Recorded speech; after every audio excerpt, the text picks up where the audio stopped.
The escape pods drifted aimlessly, each carrying the last hope of a dying world. Children. You may have thought leaving them here was a mercy, a clean break, but you forgot one thing. Never ever abandon kids near human space.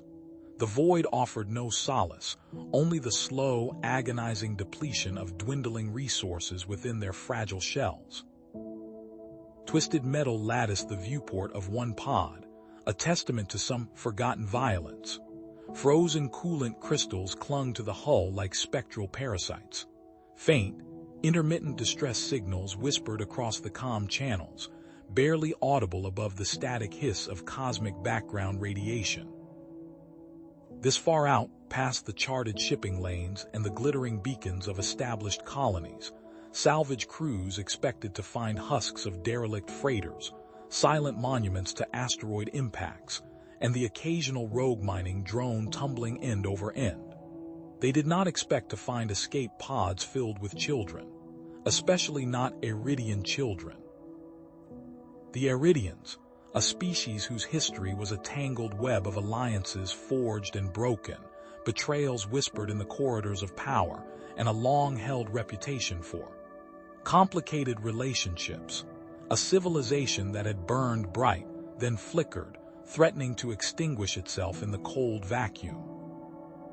Some said their deals were like holding starlight in your hand, beautiful, precious, but ultimately fleeting, and more than likely to burn you.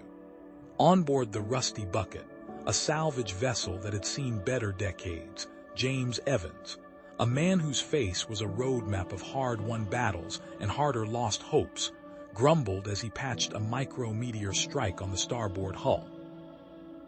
"Just when I thought I could finally retire in peace," he muttered, the flickering plasma torch casting dancing shadows across his weathered features. Retirement. A quiet life on a backwater planet far from the screaming void and the ghosts it held. He'd earned it, damn it. Then the alarms began to chirp. "Captain, multiple distress signals detected," the ship's AI, a sardonic voice named Maggie, announced.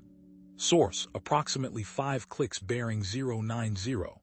Probability of origin, escape pods." James sighed, the sound heavy with resignation. He remembered another time, another alarm, another desperate signal he hadn't reached in time. A flash of burning metal, a child's cry cut short. He shook the memory away, the phantom pain still sharp after all these years. "Life support status." "Critical, Captain," Maggie replied, her synthesized voice devoid of emotion, yet somehow imbued with urgency. "Estimated time to total failure, variable but averaging under 4 hours. Recommend immediate intervention." James cursed, a string of colorful expletives that would have made a space marine blush. "Damn it all to hell. Plot a course, Maggie. Let's go pick up some garbage." As the Rusty Bucket lumbered towards the distress signals, James studied the sensor readings. The pods were definitely Iridian, or at least based on Iridian designs but heavily modified, jury-rigged. Scorch marks marred their surfaces and several were venting atmosphere at an alarming rate. Someone had done a number on these things. "Locking onto primary target," Maggie announced. "Pod designated Echo 1. Life support readings are minimal." With a magnetic clang, the Rusty Bucket's retrieval arm snared the first pod, drawing it into the ship's cramped cargo bay. James, pulse rifle slung across his back, waited as the inner hatch hissed open. The scene inside was worse than he'd imagined. Several Iridian children, no older than 10 standard years, huddled together in the flickering emergency lights. Their translucent skin, normally a vibrant lavender, was dulled with malnutrition and fear. The air was thick with the metallic tang of recycled air and the faint, acrid scent of desperation. An older girl, maybe 15, stood protectively in front of the younger ones, her large violet eyes narrowed, fixed on James with a mixture of suspicion and naked terror. A quick scan registered on his tactical display. "Maggie, run a full genetic workup on the occupants of Echo 1. He needed to know exactly what he was dealing with. The results came back almost instantly. Well, I'll be damned, James muttered, his eyes widening slightly. Royal lineage and genetic markers indicating enhanced cognitive function. These weren't just any kids. Suddenly, a piercing klaxon blared through the rusty bucket. Proximity alert, Maggie shrieked. Unidentified vessel approaching at high velocity. Estimated time to intercept, 3 minutes. 3 minutes. James swore, the word a guttural rasp against the recycled air. Shields up, all power to engines. Brace for impact.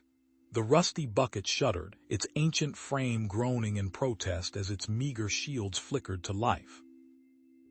A crimson blip solidified on the main screen, resolving into the menacing silhouette of an Iridian military patrol ship. Sleek, angular, and dripping with weaponry, it was a predator to the bucket's prey. "That's an interceptor class," James muttered, his fingers tightening as he gripped the controls. "Armed to the teeth and twice as fast as this rust bucket." He punched a sequence into the comm panel. "Unidentified vessel, this is the salvage vessel Rusty Bucket. We are operating within designated salvage zone Beta 9. Please state your intentions." Static crackled back, the only reply. Vesta, clinging to a support strut near the navigation console, her iridescent skin reflecting the emergency lights, spoke, her voice tight with fear. "The insignia, it's the mark of the purifiers. They seized control of Iridia 6 months ago." James cursed again, louder this time. "Purifiers, great, fanatics, just what we needed." He slammed the throttle forward, the bucket's engines responding with a wheezing roar. "Hold on tight, kid. This is gonna get bumpy." The patrol ship remained silent, relentlessly closing the distance. Its superior speed was undeniable, the rusty bucket's aged engines struggling to keep pace. James knew a direct confrontation was suicide. "Vesta, I need you to do something for me. I need every ounce of juice this bucket can muster." "What do you want me to do?" she asked, suspicion warring with a growing sense of urgency in her voice. "You know Iridian tech better than I do. Start analyzing the power grid. Find me a bypass, a modification, anything that'll give us an edge. Unconventional is good. I need more speed, and I need it now." Vesta hesitated, her eyes flicking between the pursuing ship and James's grim face. "Why are you doing this? Why risk your life for us?" James's face hardened, the lines etched deep by time and loss seeming to deepen. His eyes, usually holding a spark of weary humor, turned distant, haunted. "Because I know what it's like to lose everything. I won't let it happen again if I can help it." He didn't elaborate, the unspoken trauma hanging heavy in the cramped cockpit. Vesta, sensing the pain beneath his gruff exterior, nodded slowly and turned to the ship's antiquated schematics. Her slender fingers danced across the holographic display, tracing power lines and analyzing energy flow. Minutes stretched into an eternity, punctuated by the whine of the patrol ship's engines growing ever closer. "I've found something," Vesta announced, her voice tight with a mixture of excitement and trepidation. "A secondary power conduit designed for emergency shield overloads. We could reroute it directly to the engines, bypassing the regulators. It would give us a significant speed boost, but the shields, they won't hold." Before James could respond, the rusty bucket shuddered violently. A high-pitched whine filled the cockpit as the shields flickered and died. "Shields down." The ship's computer bleated, its voice filled with synthetic panic. "Direct hit. Hull breach imminent." "Do it, Vesta." James barked, wrestling with the controls as the patrol ship unleashed another volley. "Reroute the power, now." Vesta didn't hesitate. Her fingers flew across the console, executing the complex sequence with practiced ease. A surge of power coursed through the ship, the lights flickering wildly as the engines roared with newfound ferocity. James felt the rusty bucket lurch forward, its acceleration defying its age and battered condition. He threw the ship into a dizzying series of evasive maneuvers, dodging laser blasts that scorched past the hull. The rusty bucket bucked and weaved, a desperate dance against a superior foe. "Their targeting system," Vesta shouted over the din, her voice strained. It relies on predictable algorithms. They anticipate our movements. James grinned, a flash of grim satisfaction on his face. Predictable, huh? Let's give them something they don't expect. He began to input a series of erratic commands, abandoning established flight patterns in favor of unpredictable, almost chaotic movements. The rusty bucket twisted and turned, defying gravity and logic, forcing the patrol ship to constantly readjust its targeting solution. Ahead, a dense asteroid field loomed, a chaotic jumble of rock and ice. "Time to get dirty," James muttered, steering the rusty bucket directly into the field. The asteroid field was a chaotic ballet of near misses and desperate maneuvers. James piloted the rusty bucket with a skill born of years of experience, threading the needle between towering asteroids and dodging showers of debris. The patrol ship, hampered by its size and speed, struggled to keep pace. Its laser fire became less accurate, its movements more cautious, but the asteroid field took its toll. The rusty bucket groaned under the strain, its hull dented and scarred by glancing blows. Alarms blared as life support systems flickered and began to fail. The air grew thin, the temperature plummeted, and a sense of growing desperation filled the cockpit. James and Vesta worked frantically, patching leaks, rerouting power and fighting to keep the ship alive. Their efforts were valiant, but the rusty bucket's condition remained critical. Just when they thought they might have gained some distance, a blinding flash erupted ahead. The Iridian patrol ship, anticipating their trajectory, had emerged from behind a massive asteroid, its weapons charged and ready. An ion blast slammed into the rusty bucket, disabling its engines with a sickening jolt. The rusty bucket drifted helplessly, its momentum carrying it deeper into the asteroid field. The patrol ship, its weapons trained, began to close in for the kill. Stranded in the asteroid field with failing life support, a crippled ship, and a hostile vessel bearing down on them, James and Vesta faced odds that seemed truly insurmountable. But the engines coughed, a strangled wheeze that vibrated through the rusty bucket's already compromised hull. Warning klaxons blared, painting the cramped cockpit in flashing red. "She's not gonna hold, James," Vesta yelled over the din, her small hands flying across the damaged console. The ion blast fried half the regulators. "We're losing power fast." On the main view screen, the Iridian patrol ship, a sleek predator of polished chrome and menacing energy cannons, continued its inexorable advance. Its energy signature pulsed with lethal intent. "They're lining up another shot," James growled, his fingers tightening as he gripped the controls. "We're sitting ducks here." He scanned the asteroid field around them, a chaotic jumble of space rock ranging from pebble-sized to small moons. An idea, reckless and desperate, sparked in his mind. "Vesta, see if you can reroute power to the tractor beam, all of it." Vesta frowned, her brow furrowed in concentration. "That's insane. It'll overload the system. We could lose everything."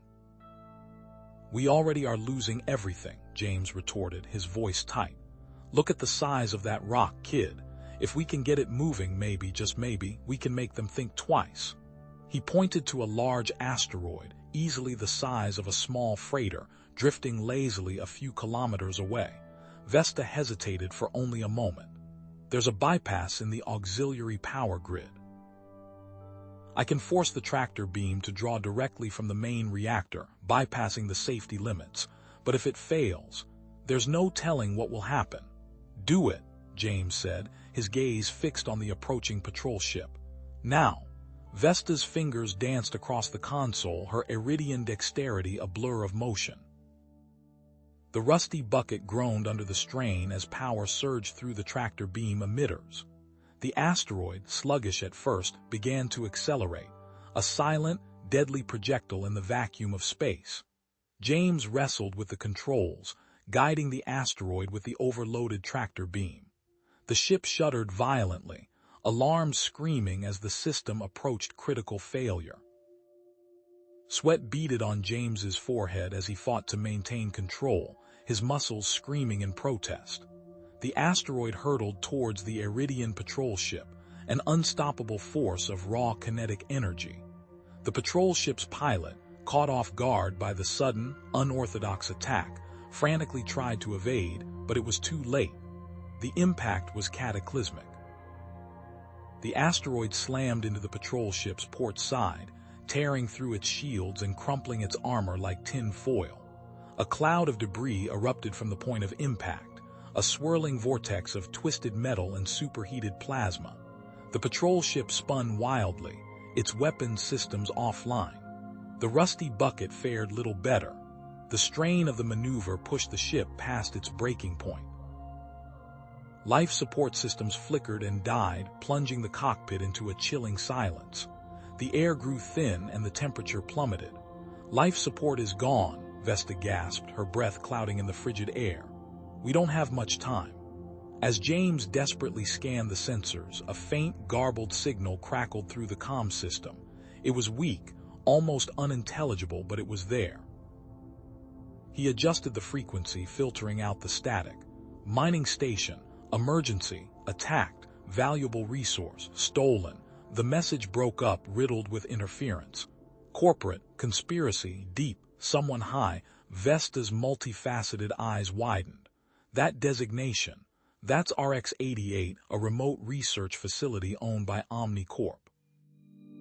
They're one of the most powerful corporations in the Iridian Concord, and they were strong supporters of the coup."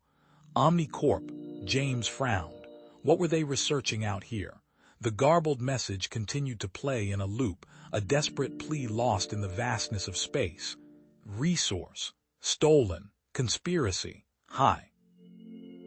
James stared at the sensor display, weighing their options. The patrol ship was disabled but not destroyed.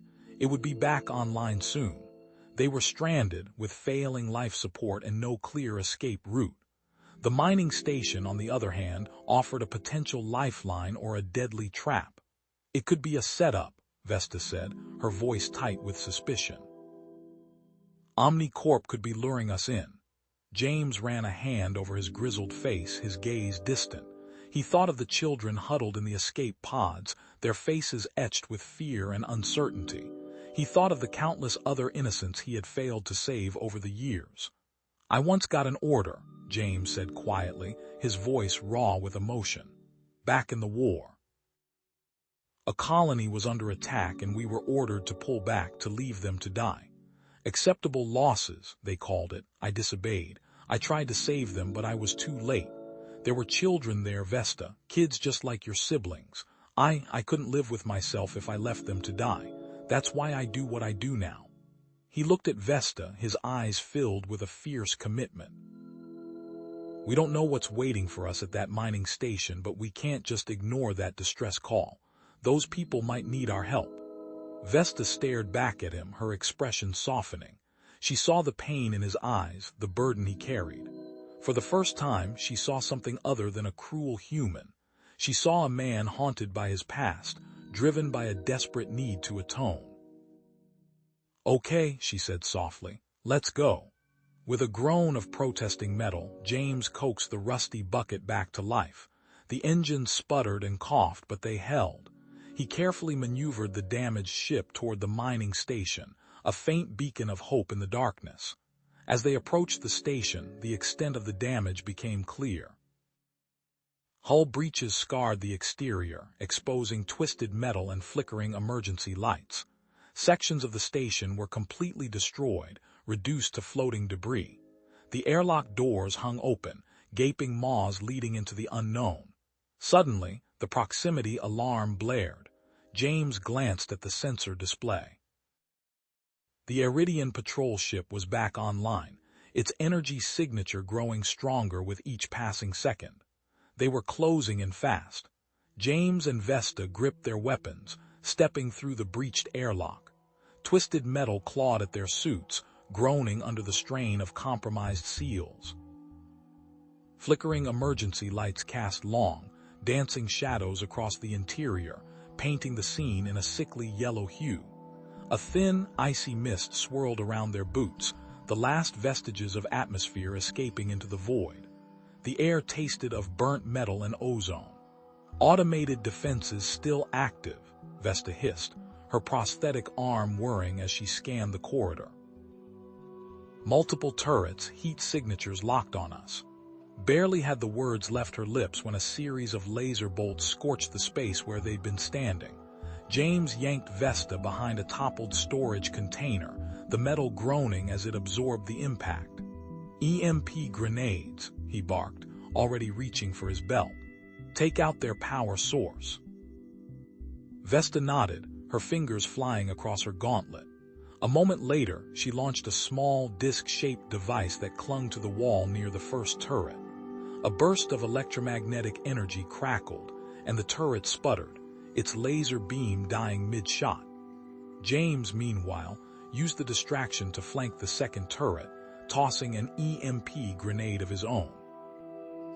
The corridor fell silent save for the hiss of escaping air. Security logs are wiped, James muttered, accessing a damaged console. Damn it, except. He paused, his brow furrowing. A few fragmented entries, forced evacuation, corporate assets, containment breach. Vesta tilted her head, her antennae twitching.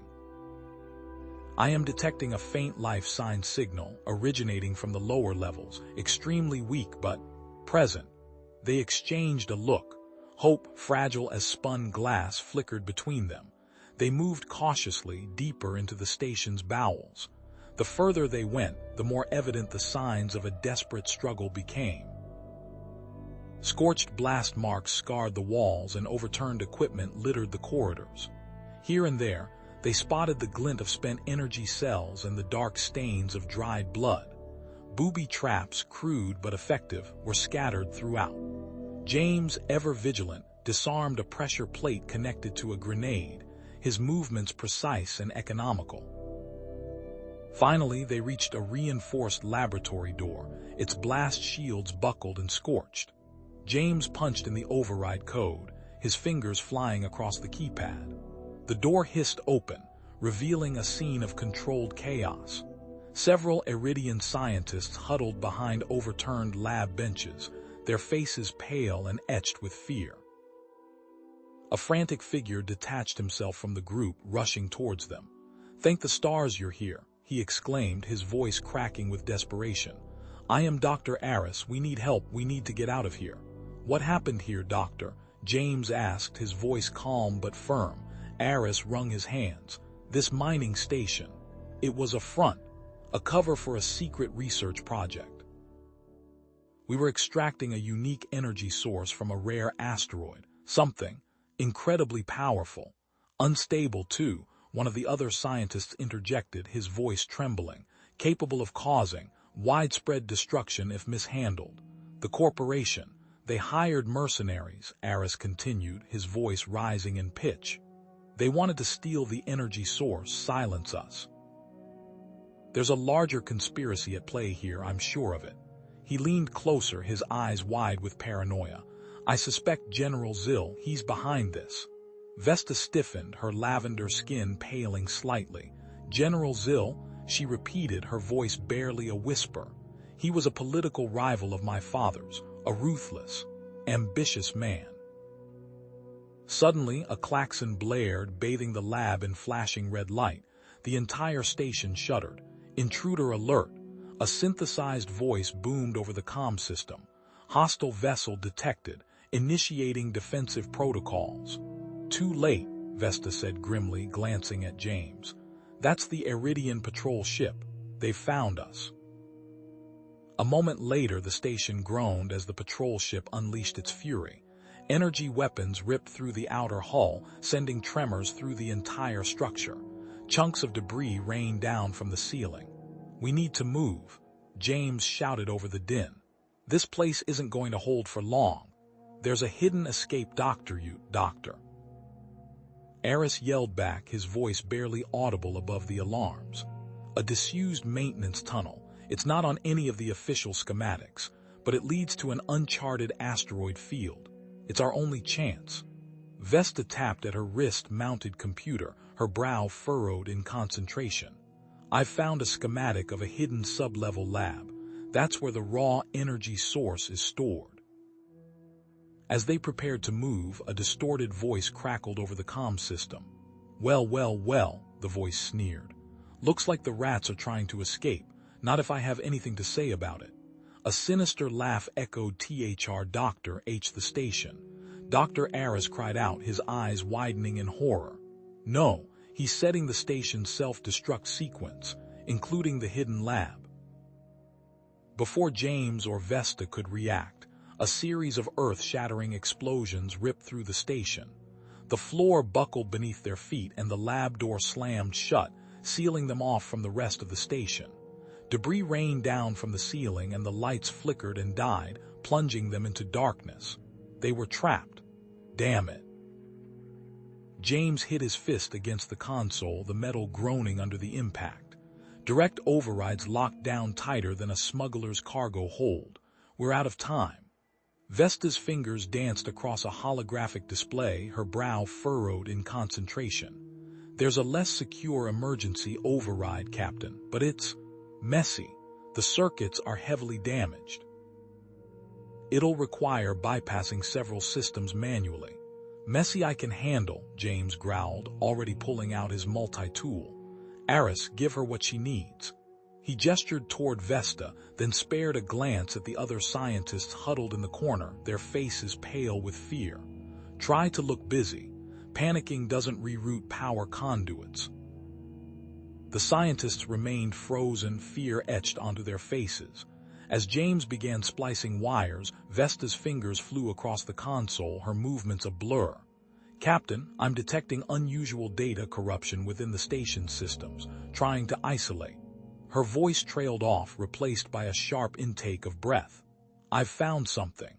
A hidden data packet. Encrypted, but... She cracked the encryption with unnerving speed. It's General Zill. He ordered the station's destruction to cover up evidence of illegal energy weapon development. James swore under his breath. Figures. Corruption all the way to the top. There's more, Vesta continued, her fingers still flying across the console. A partial manifest. Ships heading to a secret research facility in the outer system.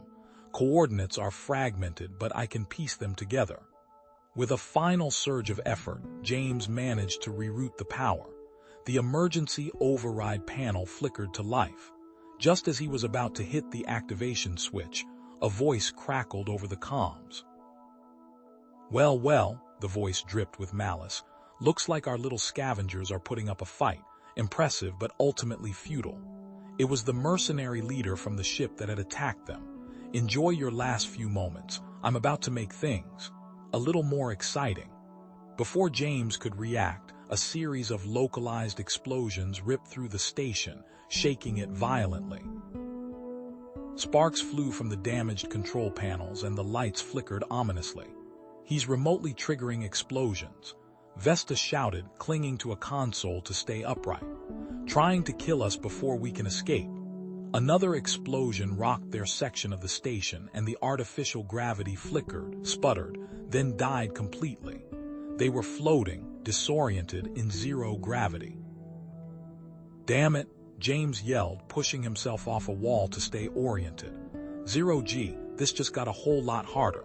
He paused, a grin spreading across his face. Though I guess it also got a little easier for me. Years spent drifting through derelict ships had made him more comfortable in zero G than most. He grabbed a handful of discarded cables, using them as makeshift grappling lines. Maintenance tunnel, it's our only shot.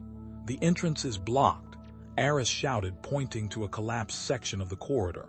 Sealed off by debris, James propelled himself towards the blockage, assessing the situation. I've got just the thing. Reaching into his salvaged kit, he pulled out a handful of shaped charges. Stand back. A series of muffled explosions cleared the debris, creating a narrow passage into the maintenance tunnel. After you, James said, gesturing for Vesta and the scientists to go first. As they floated into the darkness of the tunnel, Vesta's eyes widened. Captain, she whispered, her voice tight with fear, I'm detecting multiple life signs ahead.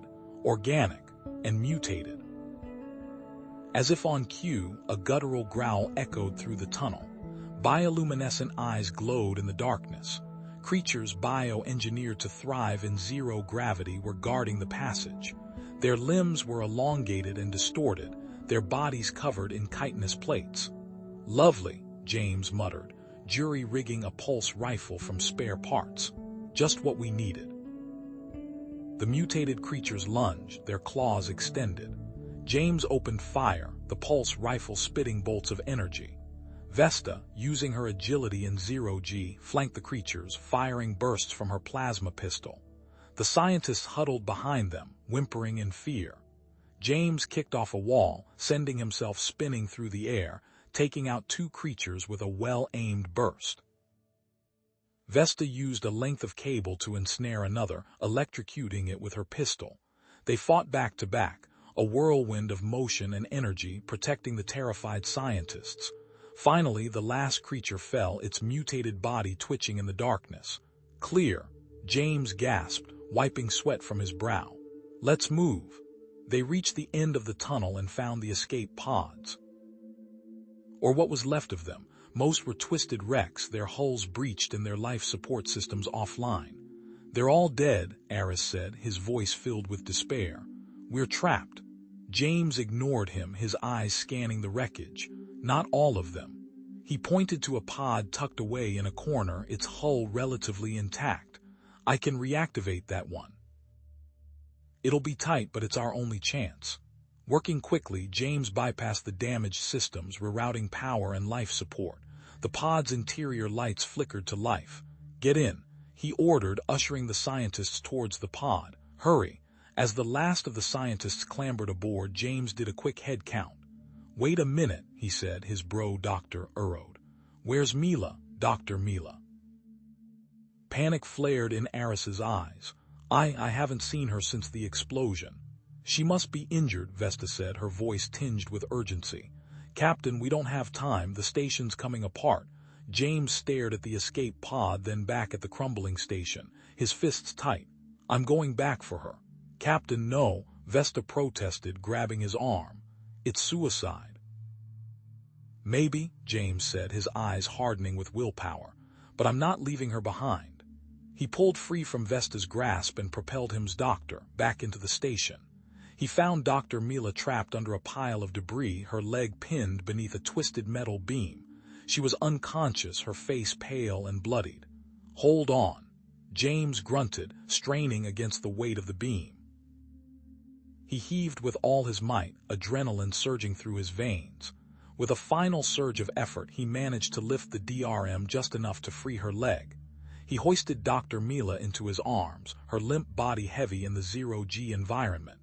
As he turned to leave, a massive explosion ripped through the station, sending shockwaves through the cordoctors. "Damn it!" James roared, throwing himself and Dr. Mila towards the escape pod. He slammed the launch button as the station around them began to crumble. The escape pod ejected violently, hurtling away from the dying station as it imploded in a blinding flash of light. They were safe, for now. James checked the pod's diagnostics. "Damn it all," he exclaimed. "Navigation's offline, we're adrift." He looked out the viewport.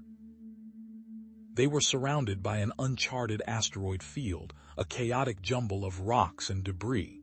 A red light flashed on the console. An incoming transmission.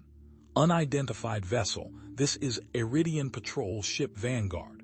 We have detected your escape pod signal. Prepare to be boarded." A tense silence descended upon the escape pod after the data packet was sent. Every strained breath felt amplified, every creak of the damaged hull a potential death knell. Vesta stared at the comm panel, her multiple eyes darting nervously.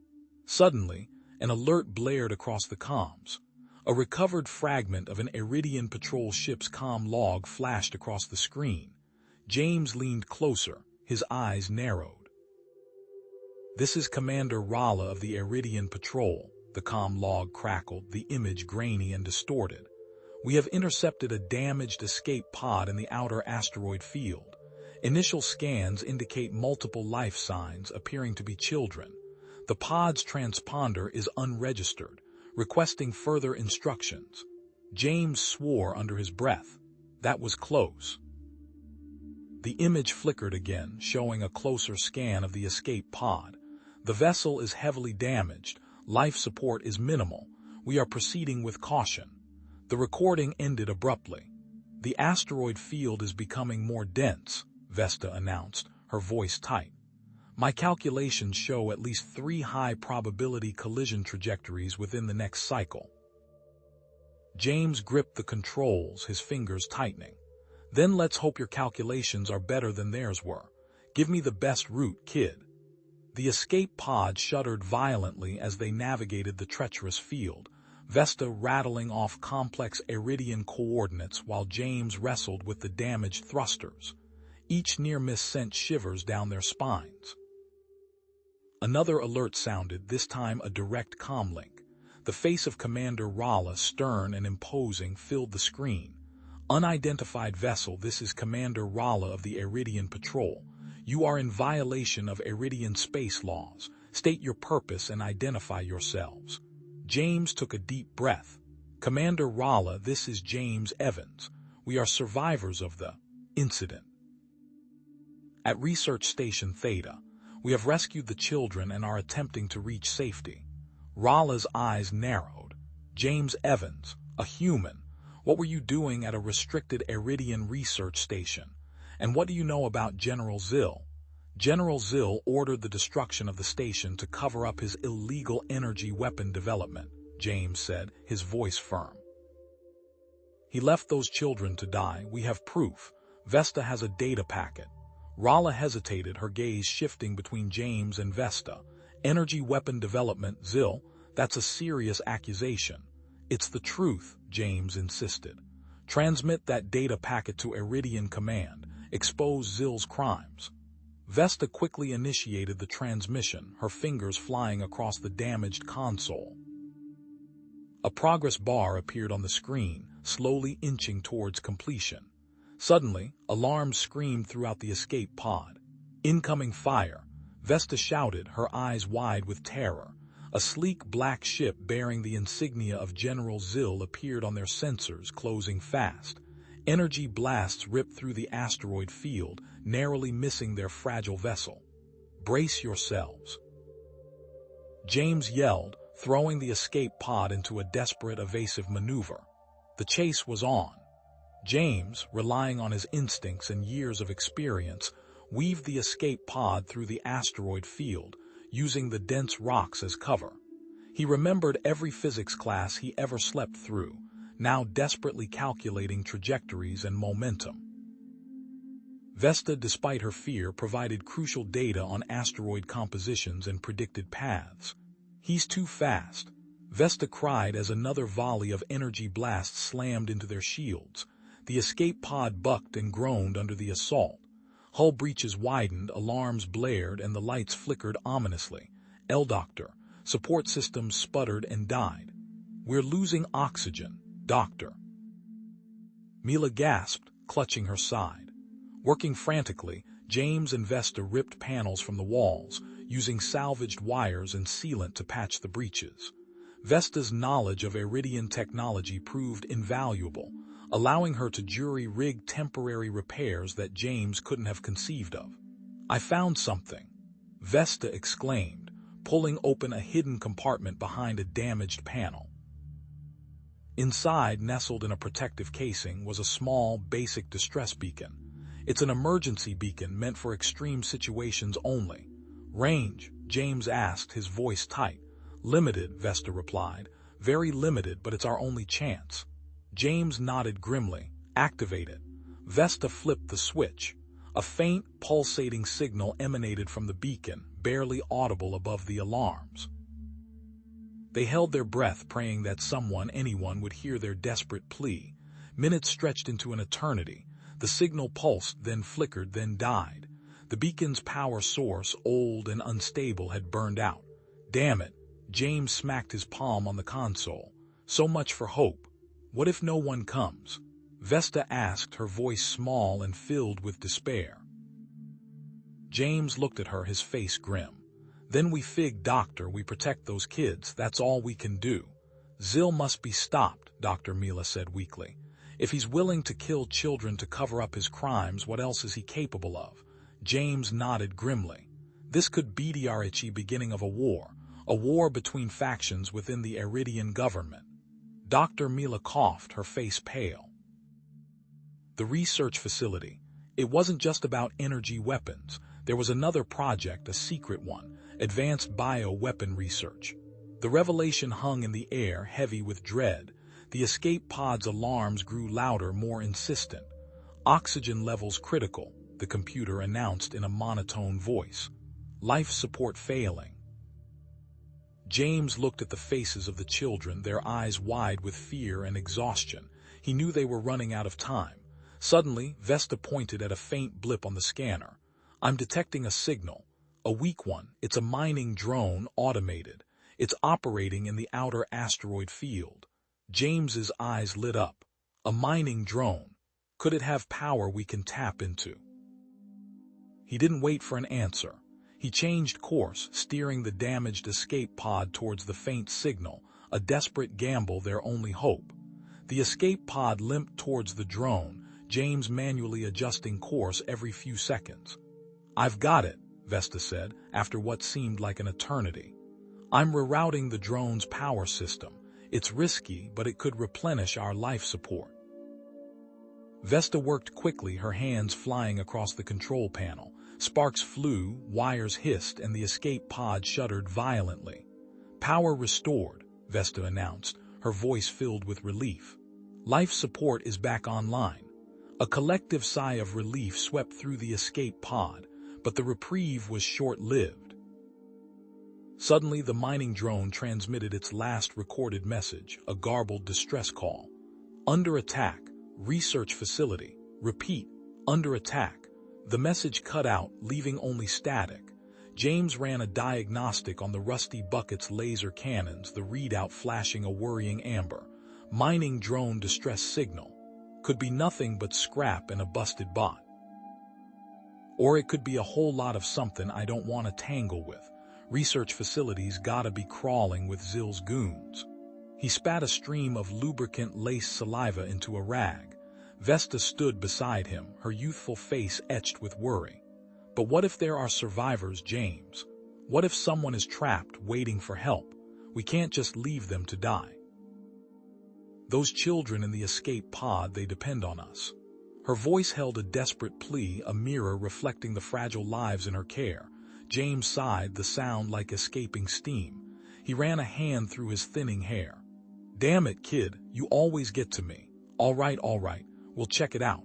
But shields up, weapons hot, and no heroics. We go in, see what's what, and if it's a nest of vipers, we get the hell out. Understood. Vesta nodded, her expression hardening with perseverance. Understood. The rusty bucket altered course, its thrusters groaning in protest as it swung towards the research facility. As they approached, the sensors painted a grim picture. Hull breaches, flickering energy signatures, and a disconcerting absence of life signs. Looks like someone threw a party, James muttered, and nobody survived. They found the mining drone's wreckage near a gaping hole in the facility's outer wall, twisted metal and sparking, wires a testament to the violence that had occurred. Distress call was real, all right, Dr. Me said grimly. Sent just before they got turned into space dust. James, Vesta, and Dr. Mila, each armed with scavenged pulse rifles, cautiously entered the facility through the breach. The air was thick with the metallic tang of blood and the acrid smell of burnt circuitry. Debris littered the corridors, the walls scarred by Dr. fire. It was clear, a fierce battle had taken place here. Energy weapons research, my ass, Dr. Mila said, her voice tight with suppressed anger as she examined a shattered data terminal. This was something far worse. She rerouted the data stream to her handheld device. They weren't studying how to destroy things, they were studying how to erase them. A holographic projection flickered to life, displaying complex genetic structures. They were developing a bioweapon designed to target specific Eridian genetic markers. A genocidal weapon. The doctor-relation hung heavy in the air, a suffocating blanket of horror. James's face darkened. Those bastards. Dr. Mila continued, her voice trembling. There's a fail-safe mechanism. If the weapon is destabilized, or if anyone attempts to tamper with the core programming, it will trigger a self-destruct sequence. It would vaporize the entire facility, and anything within a 5-kilometer radius. Her eyes widened, including the escape pod. As if on cue, alarms blared through the facility, their klaxons a discordant symphony of impending doom. The lights flickered erratically. Power fluctuations, Vesta said, her voice strained. The escape pod, its life support systems are failing. On the Rusty Bucket's monitor, the readings from the escape pod plummeted. Oxygen levels were dropping, and the temperature was plummeting. The children were at immediate risk of hypoxia and hypothermia. Vesta's eyes darted around the room, desperate. I might be able to do something. My people.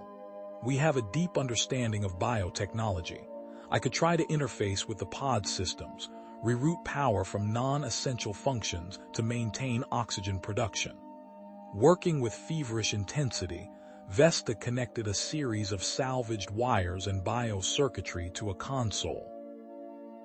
Sweat beaded on her forehead as she muttered incantations in her native tongue.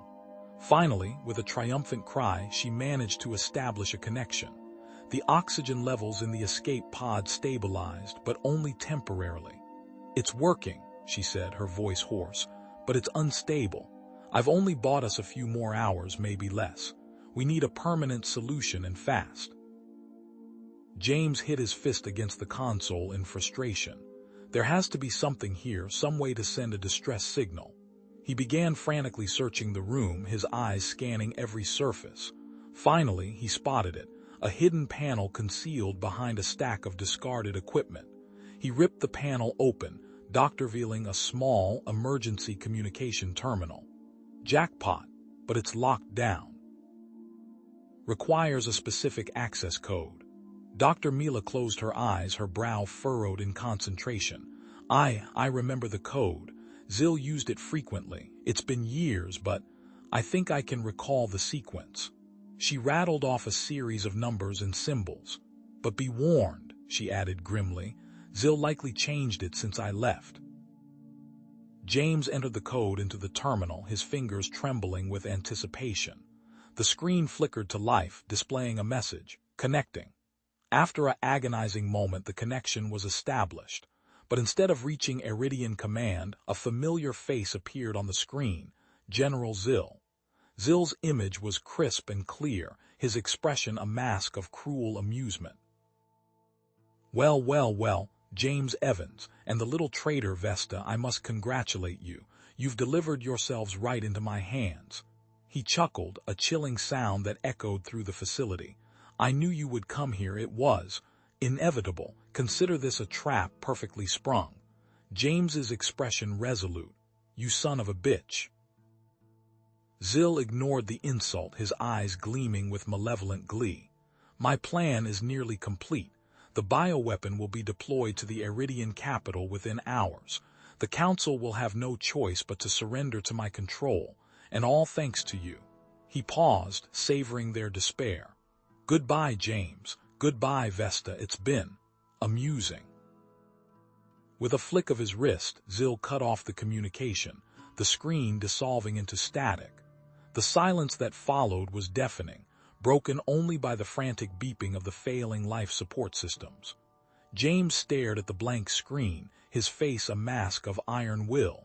They were trapped, time was running out, and the fate of the Iridian people hung in the balance.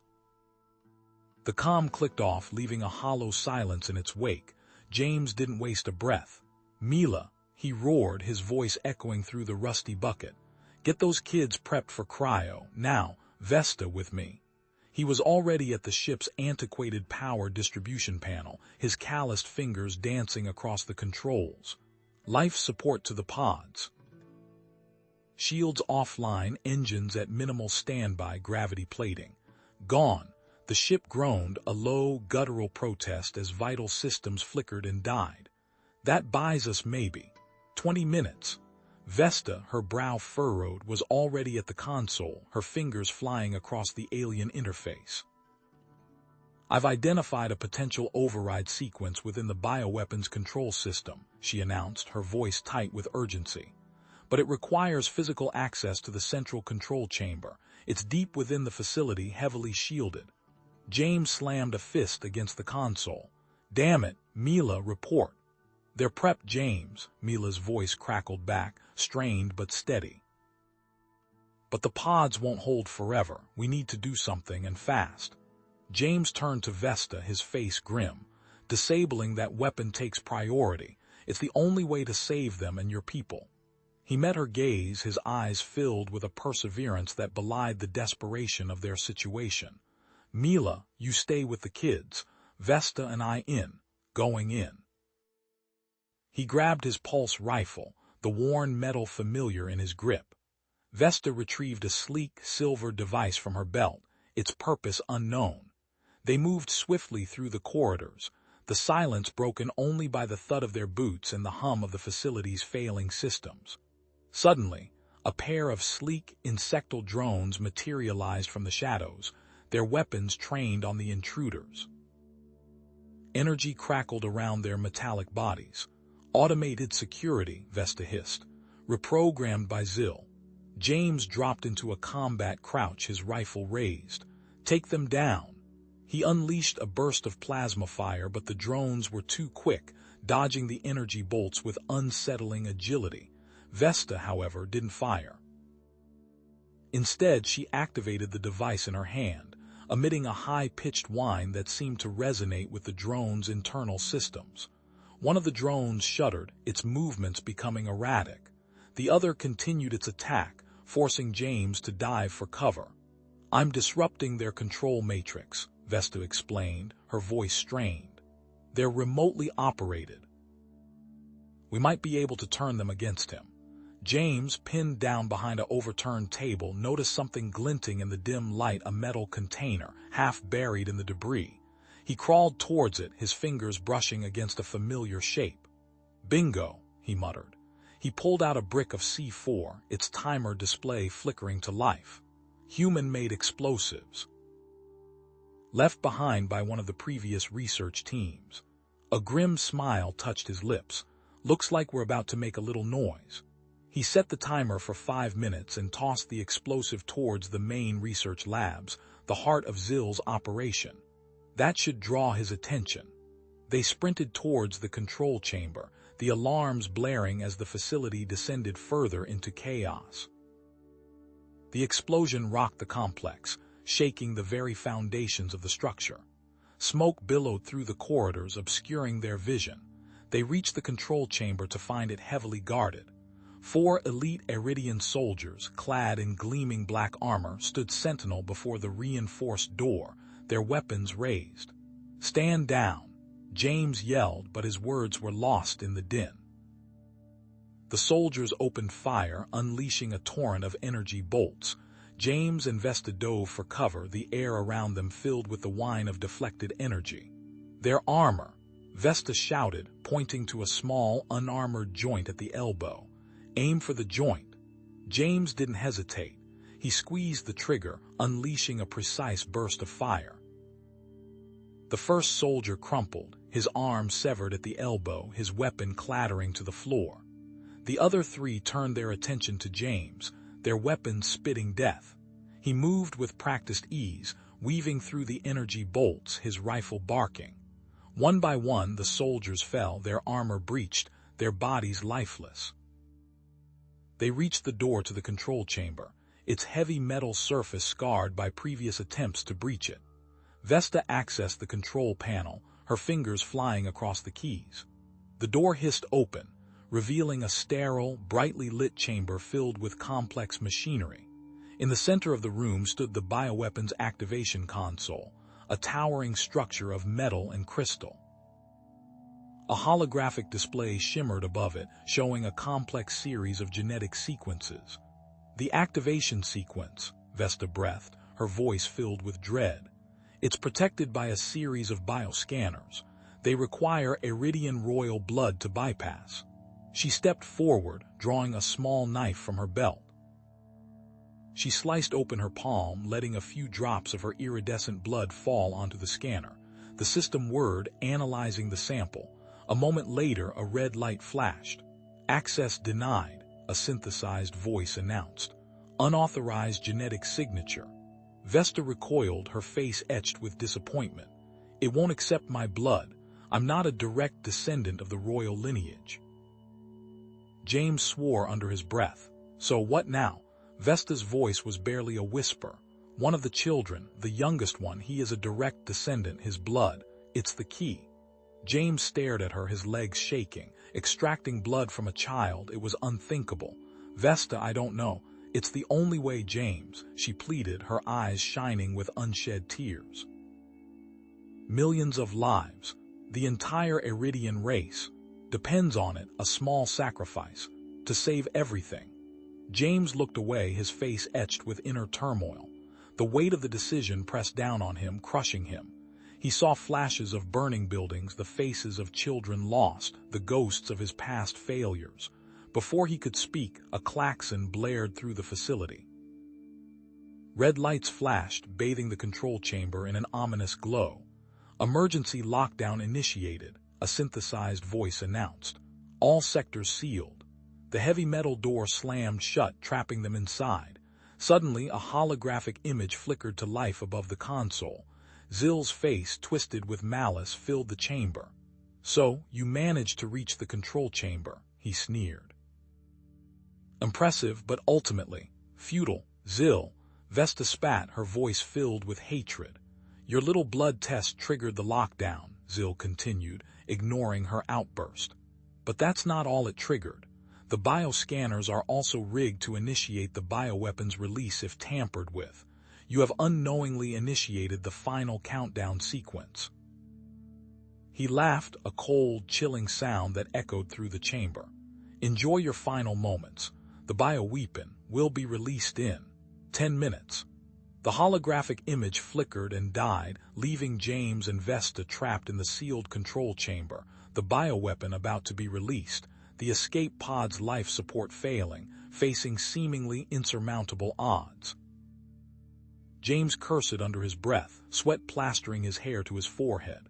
The bioscanner hummed ominously, the countdown clock flashing a crimson 00:03:17. 3 minutes. Damn it, there has to be another way. He ripped a panel off the wall, sparks flying as he bypassed a series of circuits. "James, the lockdown is intensifying," Vesta said, her voice tight with anxiety. "They're sealing off the entire sector." Vesta's violet eyes widened. "Wait, there's a compartment hidden within this chamber. Emergency override protocols." Hope flickered in her voice, quickly extinguished. "But the access code, only a few members of the royal family knew it." "A code is just a puzzle," James retorted, his fingers already flying across his datapad. "Let me see if I can crack this thing." "No, James, the override protocols. They're heavily encrypted, tamper-proof, if you trigger the defenses." He ignored her, already deep in the system's architecture. As if on cue, the chamber whirred to life. Gunmetal gray panels slid open, revealing automated turrets that swiveled, their targeting lasers painting the walls red. "Well, that's just great," James muttered, diving behind a console. Vesta, surprisingly calm, assessed the situation. "The turrets, they have blind spots. The original architects anticipated internal sabotage." She pointed. "There, near the junction conduits, and another by the environmental controls." James, trusting her instincts, moved with practiced ease, using the consoles as cover. He fired precise bursts from his sidearm, disabling the turrets one by one while simultaneously trying to crack the access code. Lines of code scrolled across his datapad, a chaotic jumble of alien symbols and human algorithms. Suddenly, his fingers froze. "Vesta, look at this." He pulled up a series of encrypted data logs. "Zill, he's not just eliminating the royal lineage. He's modifying the bioweapon, targeting specific genetic markers." Vesta gasped, her face paling. "Selective genocide. He intends to wipe out anyone who opposes him, anyone who isn't pure Iridian. The betrayal cut deeper than any blade. Got it, James exclaimed, a triumphant grin spreading across his face. The access code shimmered, then dissolved. He banged his hand on the console. Override protocols unlocked, but the triumph was short-lived. A new message flashed on the screen: manual override required. Location: external access junction 7.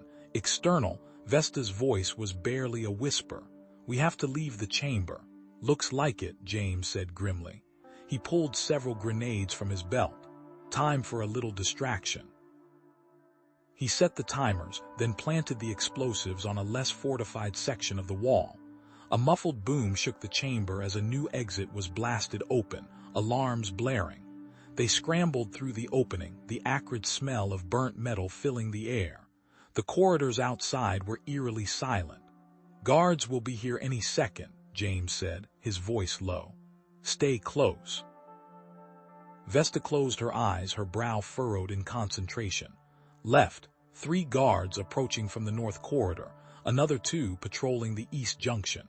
Her enhanced senses painted a map in her mind. We can avoid them, this way. She led him through the maze-like corridors, her steps light and sure. Just as they neared access junction 7, a voice crackled over the comm system. Impressive, James Evans, Zill's voice dripped with condescension. But predictable. I anticipated your little excursion, and I've made a slight adjustment to the manual override switch. Tamper with it and the bioweapon will be released immediately. Silence hung heavy in the air. You bastard, James spat.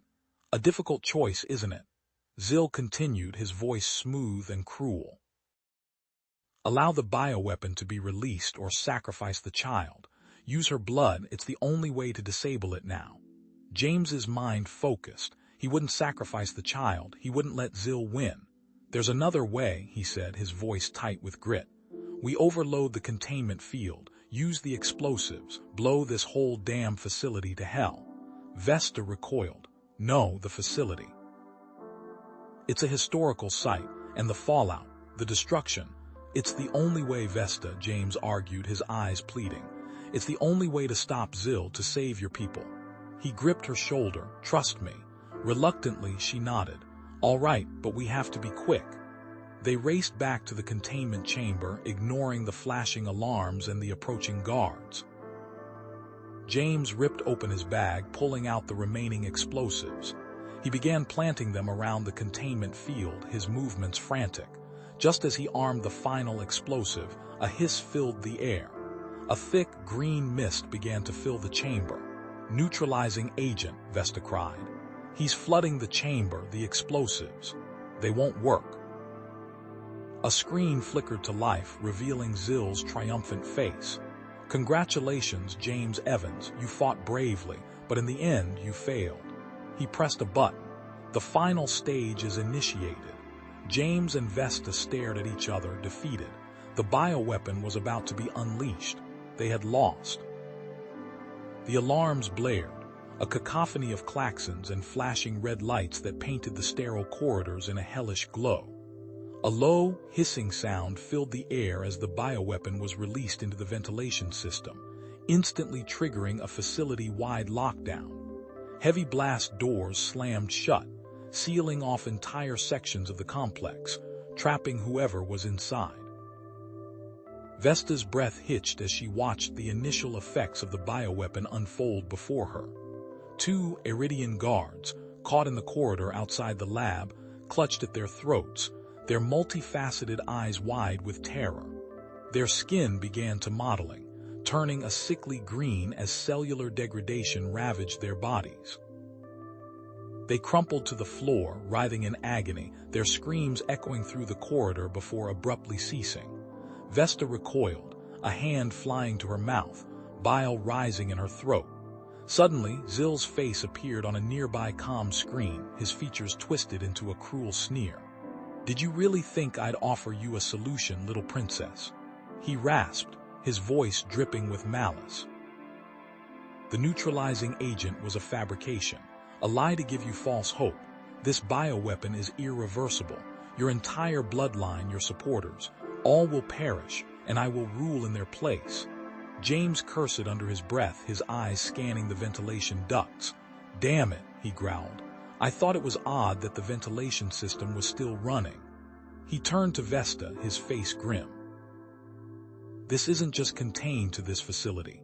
The ventilation system connects to the entire planetary network. That bioweapon will spread like wildfire.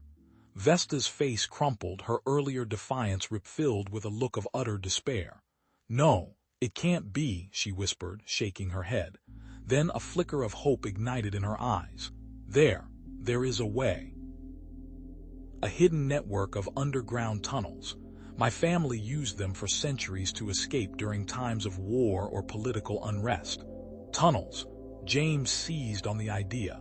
Can they get us out of here? Not directly, Vesta replied, but they lead to the planet's central control hub. We can override the ventilation system from there, contain the bioweapon spread. It's a long shot, James conceded, and we'll likely run into more of Zill's goons, but it's our only chance. He grabbed his rifle, checking the power cell. Let's move.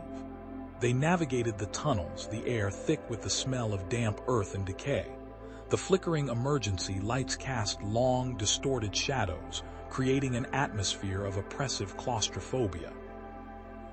As they moved deeper, they discovered a hidden chamber filled with rows of stasis pods and strange metallic devices. Data screens flickered with indecipherable symbols. What is this place? James asked, his voice low. Vesta stared at the equipment in disbelief. This is a research lab, a secret project, my people. They were experimenting with genetic manipulation. Biological warfare. A wave of nausea washed over her. I never knew.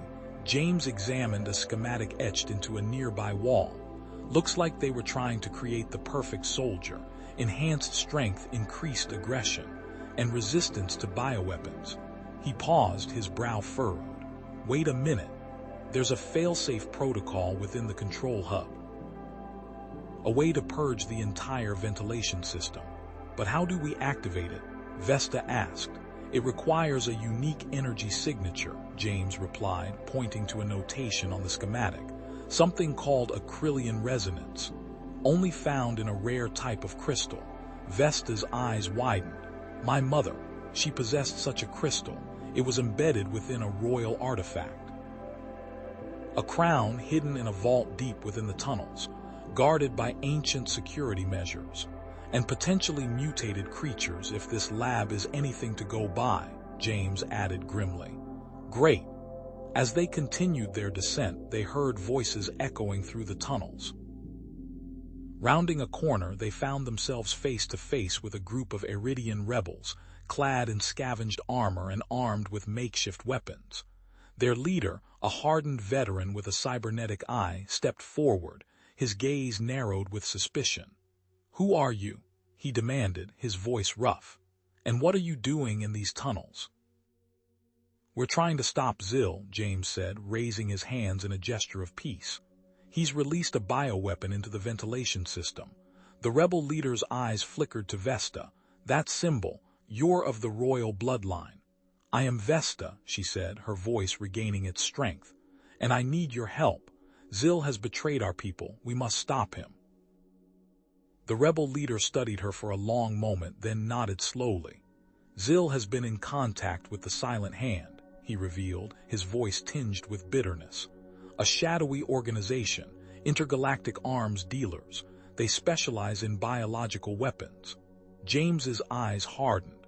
He's planning to sell the modified bioweapon to them, isn't he? Use it to solidify his power. That is what we believe, the rebel leader confirmed. He seeks to control more than just our world. He wants to control the galaxy. Then we have to stop him, James said, his voice resolute. Lead us to the vault.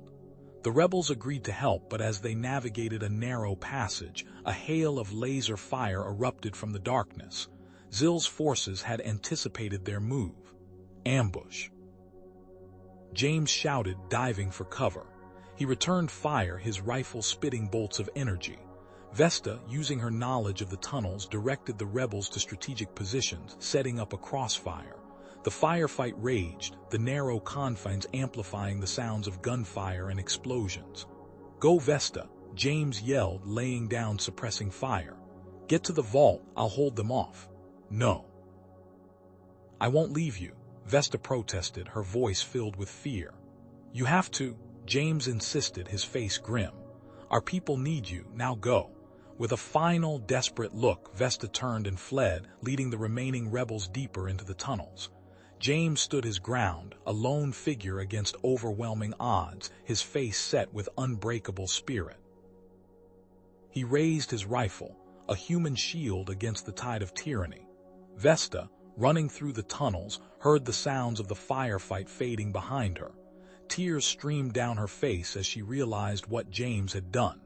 He had sacrificed himself to buy them time, to give them a chance to save their people. A surge of rage and willpower coursed through her veins. She would not let his sacrifice be in vain. She would avenge him. She would stop Zil at any expense. Finally, they reached the vault entrance, a massive, reinforced door emblazoned with ancient Iridian symbols. But guarding the entrance was something far more terrifying. A massive, mutated creature, its flesh warped and distorted by the experiments conducted in the hidden labs. Its eyes glowed with malevolent intelligence, and its claws dripped with corrosive fluid. Vesta stared at the creature, her heart pounding in her chest. It was an abomination, a grotesque perversion of life. "What is that thing?" one of the rebels whispered, his voice trembling with fear. Vesta shook her head, trying to recall the ancient texts she had studied as a child. "It's a guardian," she said, her voice barely audible. "A protector of the royal bloodline, but it's been corrupted." She suddenly had an idea. "Wait, I remember something. It's susceptible to specific sonic frequencies, frequencies known only to the royal family." She frantically searched her memory. "My mother. She used to sing me a lullaby. It was a royal song, a song of protection." She closed her eyes, trying to recall the melody. Then she began to sing, her voice clear and strong despite her fear. The ancient Iridian lullaby filled the tunnel, its haunting melody resonating with the creature's mutated flesh. The creature recoiled, its eyes flickering with confusion. It staggered backward, its claws twitching uncontrollably. The lullaby was working. "Now!" Vesta shouted. While it's disoriented, the rebels charged forward, their weapons raised. They managed to get past the creature, but as Vesta reached the vault entrance, the door suddenly hissed open, revealing a darkened chamber. A spotlight illuminated a jeweled crown, resting on a pedestal in the center of the room. The Crillian crystal, pulsing with a faint inner light, was embedded within its intricate design. But as Vesta reached for the crown, a hidden panel slid open, revealing a series of blinking lights and a digital display. A countdown timer flashed ominously, 000500. "It's a trap!" Vesta screamed, realizing the vault was about to self-destruct. "The crown is booby-trapped." "The crown is booby-trapped." Vesta's breath hitched. The crown. James had taken it. Her eyes darted to the crumpled form of the man who had become her unlikely protector, his face serene even in death. Grief threatened to overwhelm her, but the tremors in the floor, the groaning of the vault walls, snapped her back to reality. The self-destruct was active. Now. She yelled, her voice cracking. "Everyone move. We follow the escape route schematic, speed and precision, no hesitation." The vault shuddered, the walls groaning under immense pressure. Warning klaxons blared, a cacophony of noise that amplified the rising panic. Vents hissed, spewing superheated gas that scorched the air. Corridors buckled and twisted, transforming into a treacherous obstacle course of collapsing metal and exposed wiring. The air grew thick with the stench of burning circuits and ozone. A wave of superheated gas surged towards them. Vesta, eyes scanning the debris field, spotted a large, relatively intact section of blast door. "Over here. Use it as a shield." She grabbed one end, dragging it towards the group. They huddled behind it as the wave of heat washed over them, the makeshift shield groaning and smoking under the assault. Vesta felt the searing heat on her exposed skin, but the shield held. The rebel leader, a grizzled Iridian named Kale, clapped Vesta on the shoulder, his eyes filled with a newfound respect. "You have his spirit, child. Lead us, I pledge my life to your cause." Flashback. A brief image flickered in Vesta's mind. James, his eyes crinkled at the corners, saying, "Even in the darkest times, there's always a way." They pressed on, navigating the collapsing corridors. A side passage, previously hidden, crumbled open, revealing a hidden chamber. Inside, rows of data consoles flickered with ghostly light. Vesta, her fingers flying across a console, accessed the vault's historical records. The truth was far more horrifying than she imagined. The vault wasn't just a prison, it was a laboratory. Records detailed horrific experiments conducted on Iridians, creating mutated creatures for use as biological weapons. The royal family, including her own mother, had sanctioned the program. A hologram flickered to life, her mother, her face etched with regret, her voice filled with despair. "If you are seeing this, Vesta, then I have failed. I allowed ambition to blind me. The experiments, they must never be unleashed. Zil must be stopped at any expense." As they moved deeper, automated security drones, their optical sensors glowing red, swiveled to face them. Vesta, tapping into the vault's central control system through her neural interface, began to reroute their programming. "These drones are still active. I can reprogram them to target Zil's forces. Let's give our pursuers a nasty surprise." The drones, their allegiance shifted, turned and began firing on the corridors behind them. They reached the vault's main exit only to find it sealed off by a battalion of heavily armed guards. Zil had anticipated their escape. Laser fire ricocheted off the walls, cutting off their path to the central control hub. Vesta, accessing the facility's comm system, transmitted James's last words, his voice echoing through the corridors. "There has to be another way. Stop the fighting. There has to be peace. We're all just people. Be better than this. Be just." A ripple of hesitation spread through the ranks of Zil's troops. Some lowered their weapons, their faces etched with doubt. The words, spoken with such conviction, had struck a chord. Kale stepped forward, his hand resting on the hilt of his energy blade. "There's only one way. I'll draw them off. You and the others get to the tunnels. Your survival is paramount. You're the only one who can stop Zil."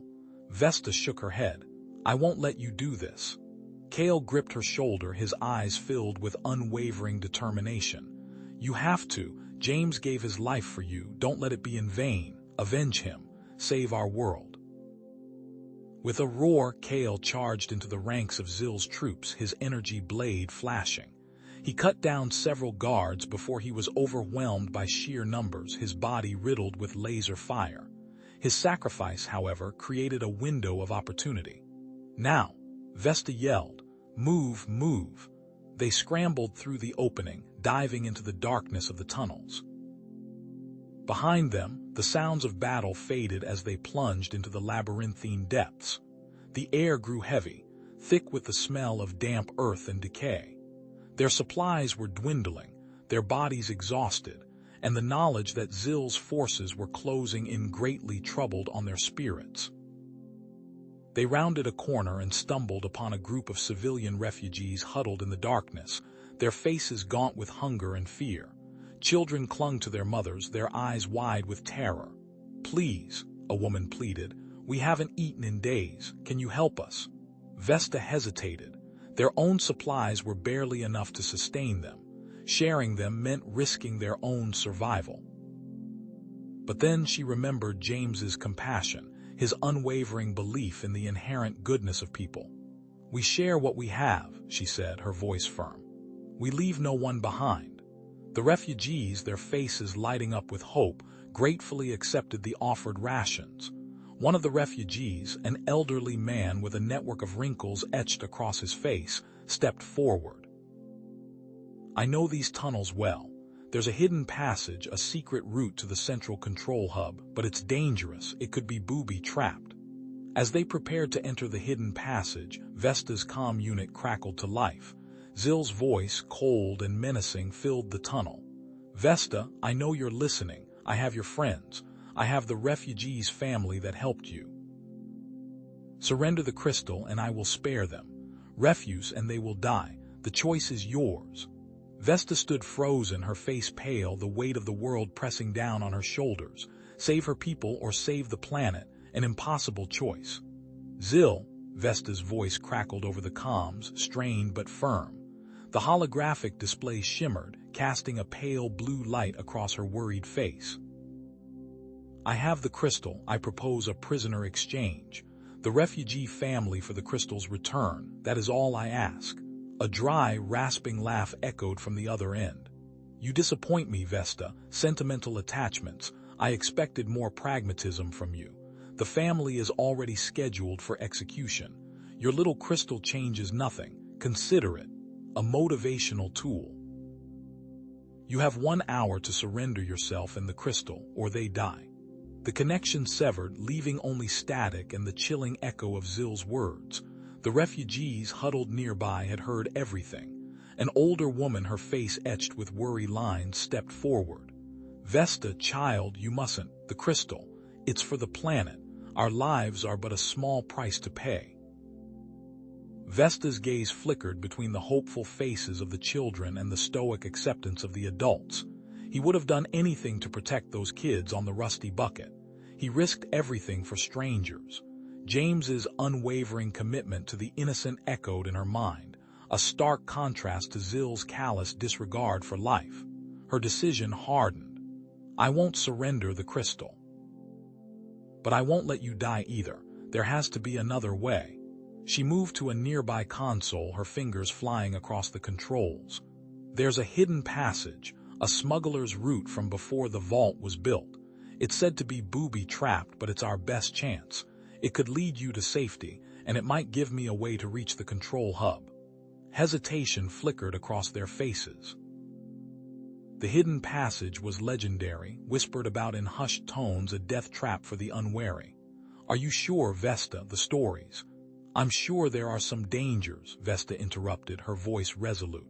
But I trust in your strength, and I hope it is not misplaced. Besides, the path also leads me closer to Zill, so it is a gamble we must take together. An hour later, Vesta, a small team of rebels and the refugee family stood before a crumbling stone wall, hidden behind a deactivated power conduit. The air hung heavy with the scent of damp earth and decay.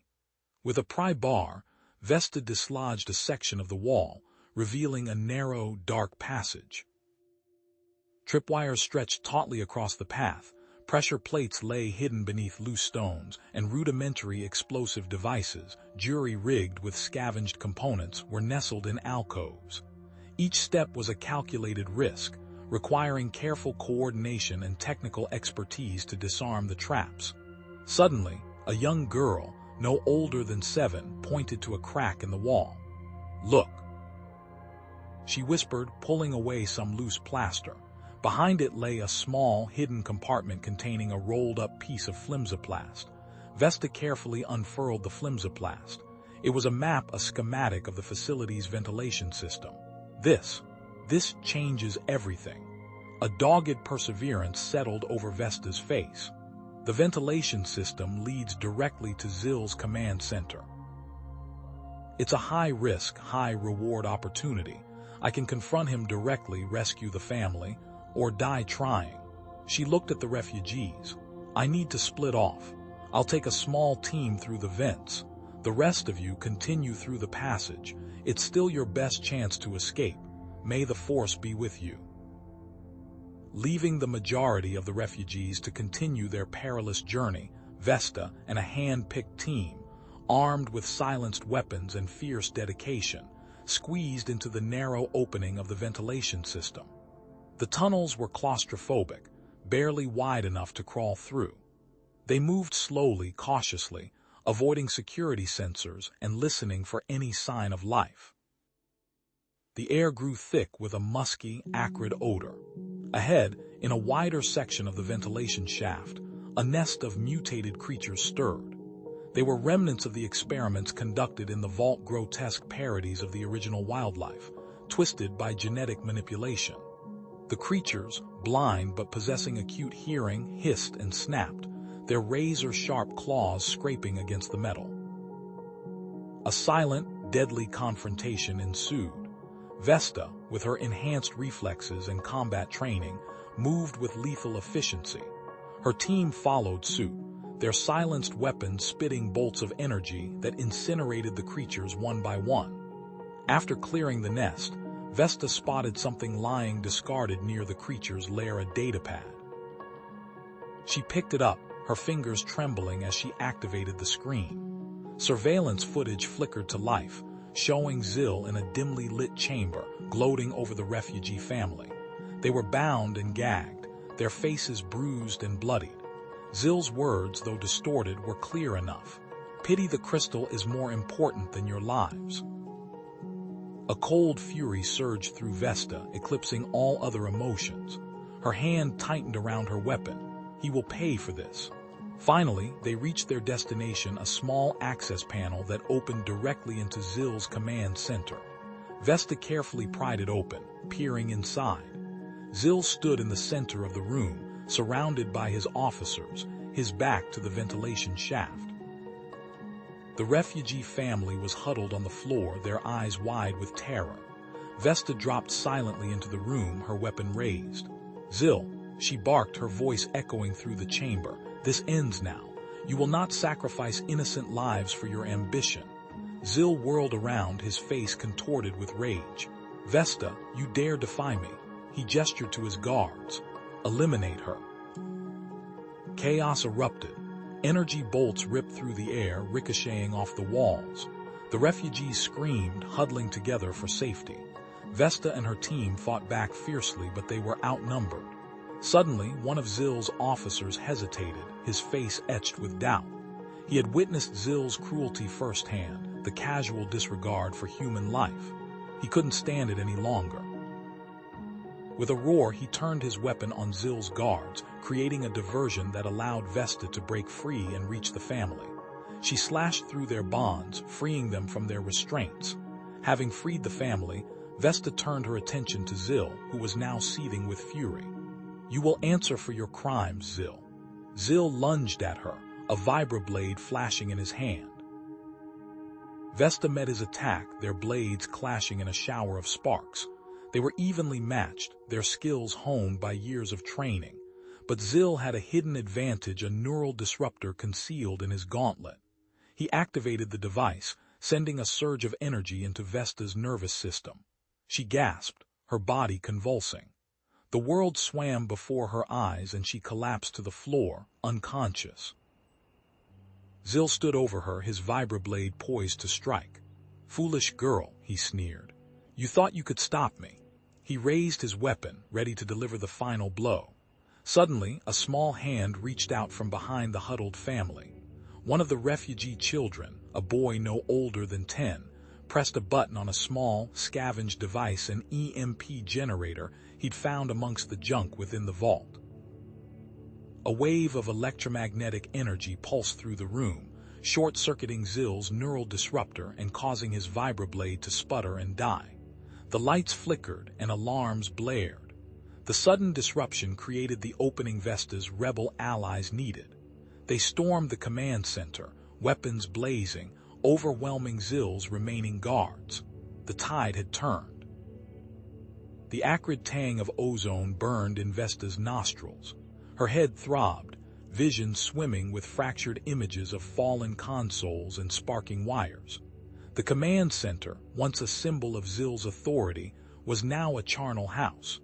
Bodies lay slumped amidst the wreckage, their crystalline exoskeletons cracked and lifeless.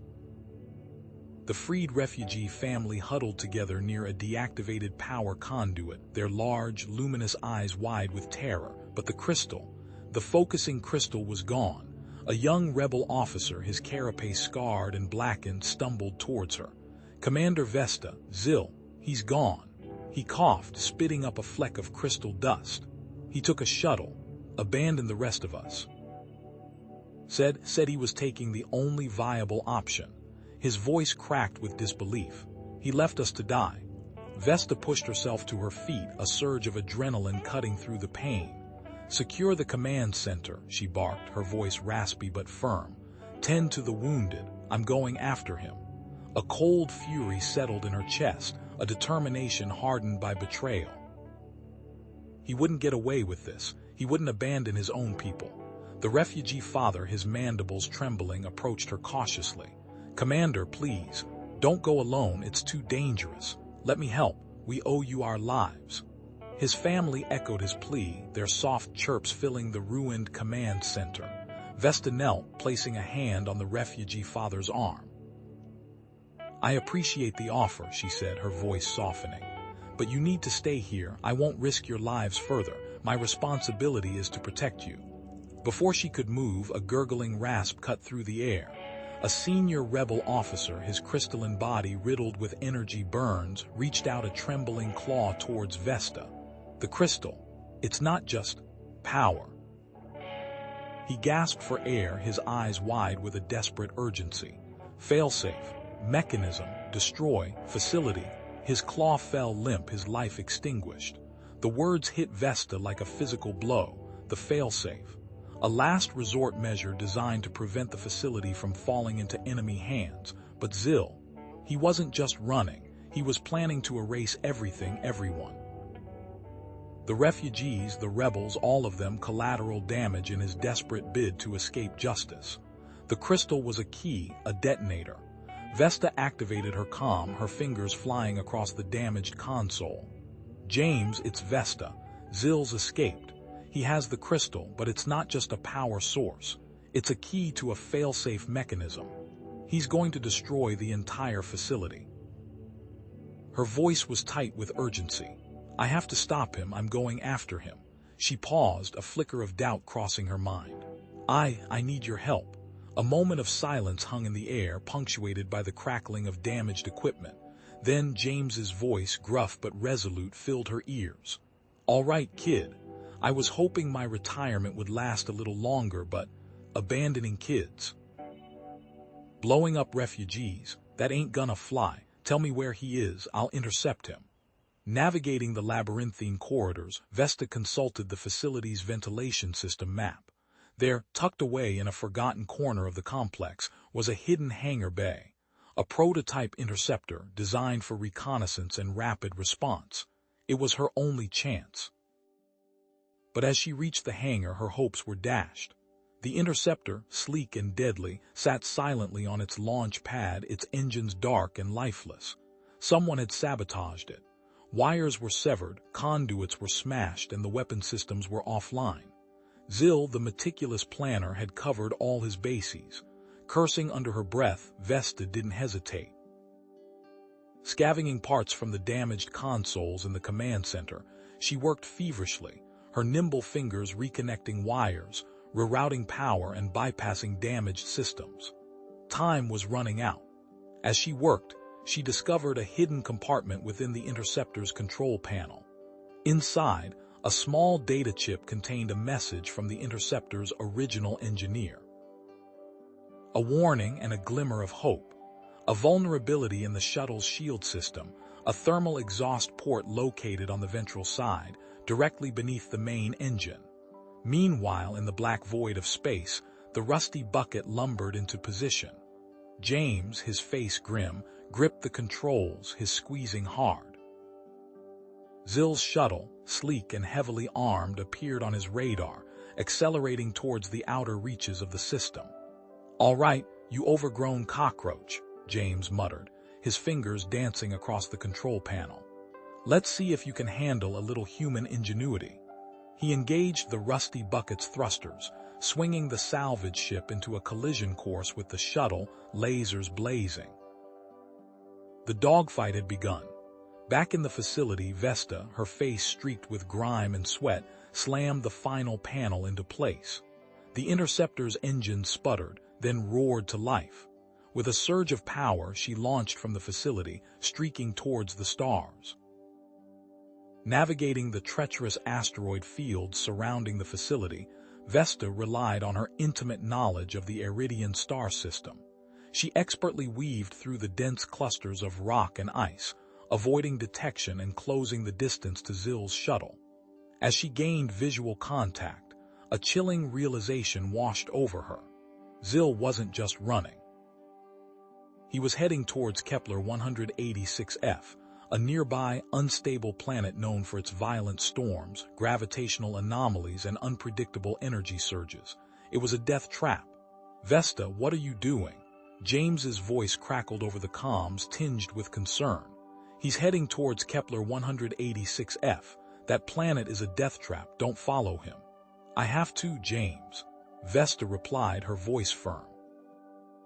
"He's going to use the crystal to destroy the facility. I can't let him do that, not while there are still people alive down there." She took a deep breath, steeling in our perseverance. "I'm going in." Defying James's warnings, Vesta engaged the interceptor's experimental cloaking device, the ship shimmering and fading from view. "I'm going dark, James," she said, her voice barely a whisper. "I'll contact you when I'm through." With a final surge of power, she plunged towards the storm-racked planet, disappearing from James's radar, leaving him alone in the cold vacuum of space. The atmosphere of Kepler 186f was a maelstrom of churning clouds and crackling energy. Vesta's interceptor bucked and shuddered as she fought to maintain control, the ship tossed about like a leaf in a hurricane. Massive lightning bolts illuminated the swirling chaos, revealing glimpses of jagged mountains and bottomless canyons. Zill's shuttle had vanished into a massive storm cloud, its location unknown. Suddenly, a blinding flash of light filled the cockpit. A massive lightning bolt struck the interceptor, sending a jolt of electricity through the ship. The cloaking device flickered and died, leaving Vesta exposed. A moment later, Zill's voice, cold and triumphant, filled her ears. "Welcome to your grave, Commander Vesta." He was waiting for her. The interceptor shuddered violently as Vesta plunged deeper. Static crackled across the cockpit, each flash momentarily painting the interior in stark white light. The storm was a living thing, a swirling vortex of ice and wind that clawed at the shields, now flickering dangerously. Every sensor screamed warnings, a cacophony of red alerts that threatened to overwhelm her focus. "Vesta, do you read? Vesta." James's voice was a broken whisper through the comms, punctuated by bursts of static. "Report." She grit her teeth, fighting the controls. "I'm inside the storm, James. Sensors are useless. Interference is intense." The words were ripped from her throat as the interceptor was tossed like a leaf. "I'm relying on visual, barely." Despite the sensory overload, Vesta focused. The planet's electromagnetic signature was a chaotic mess, a deliberate masking field, but the storm itself, the way it moved, the pressure gradients, the subtle shifts in energy, it all pointed to one location. Zill was downwind, shielded by a cluster of jagged peaks. He was using the storm itself as a weapon. A monstrous gust slammed into the interceptor, tearing a chunk of armor plating from the left wing. Alarms blared as the artificial gravity flickered, sending loose equipment tumbling across the cockpit. Vesta wrestled with the controls, her squeezing hard. The fragility of her craft against the raw power of the storm was terrifying. Then, without warning, a shape materialized out of the swirling chaos, Zill's shuttle, decloaked and overflowing with weaponry. A wave of crimson energy bolts slammed into the interceptor, ripping through the already weakened shields. Vesta reacted instantly, throwing the interceptor into a desperate evasive maneuver. The ship groaned under the strain, but she managed to avoid the brunt of the attack. Still, the damage was severe. The last vestiges of shield capacity winked out and the controls felt sluggish, unresponsive. She couldn't outrun him, not in this storm, not with the interceptor crippled. "Time to dance," she muttered, her hands flying across the console. She cut power to non-essential systems, rerouting every available watt to the engines and weapons. The storm was her only ally now, a chaotic screen to mask her movements. As they weaved through the tempest, Vesta noticed something.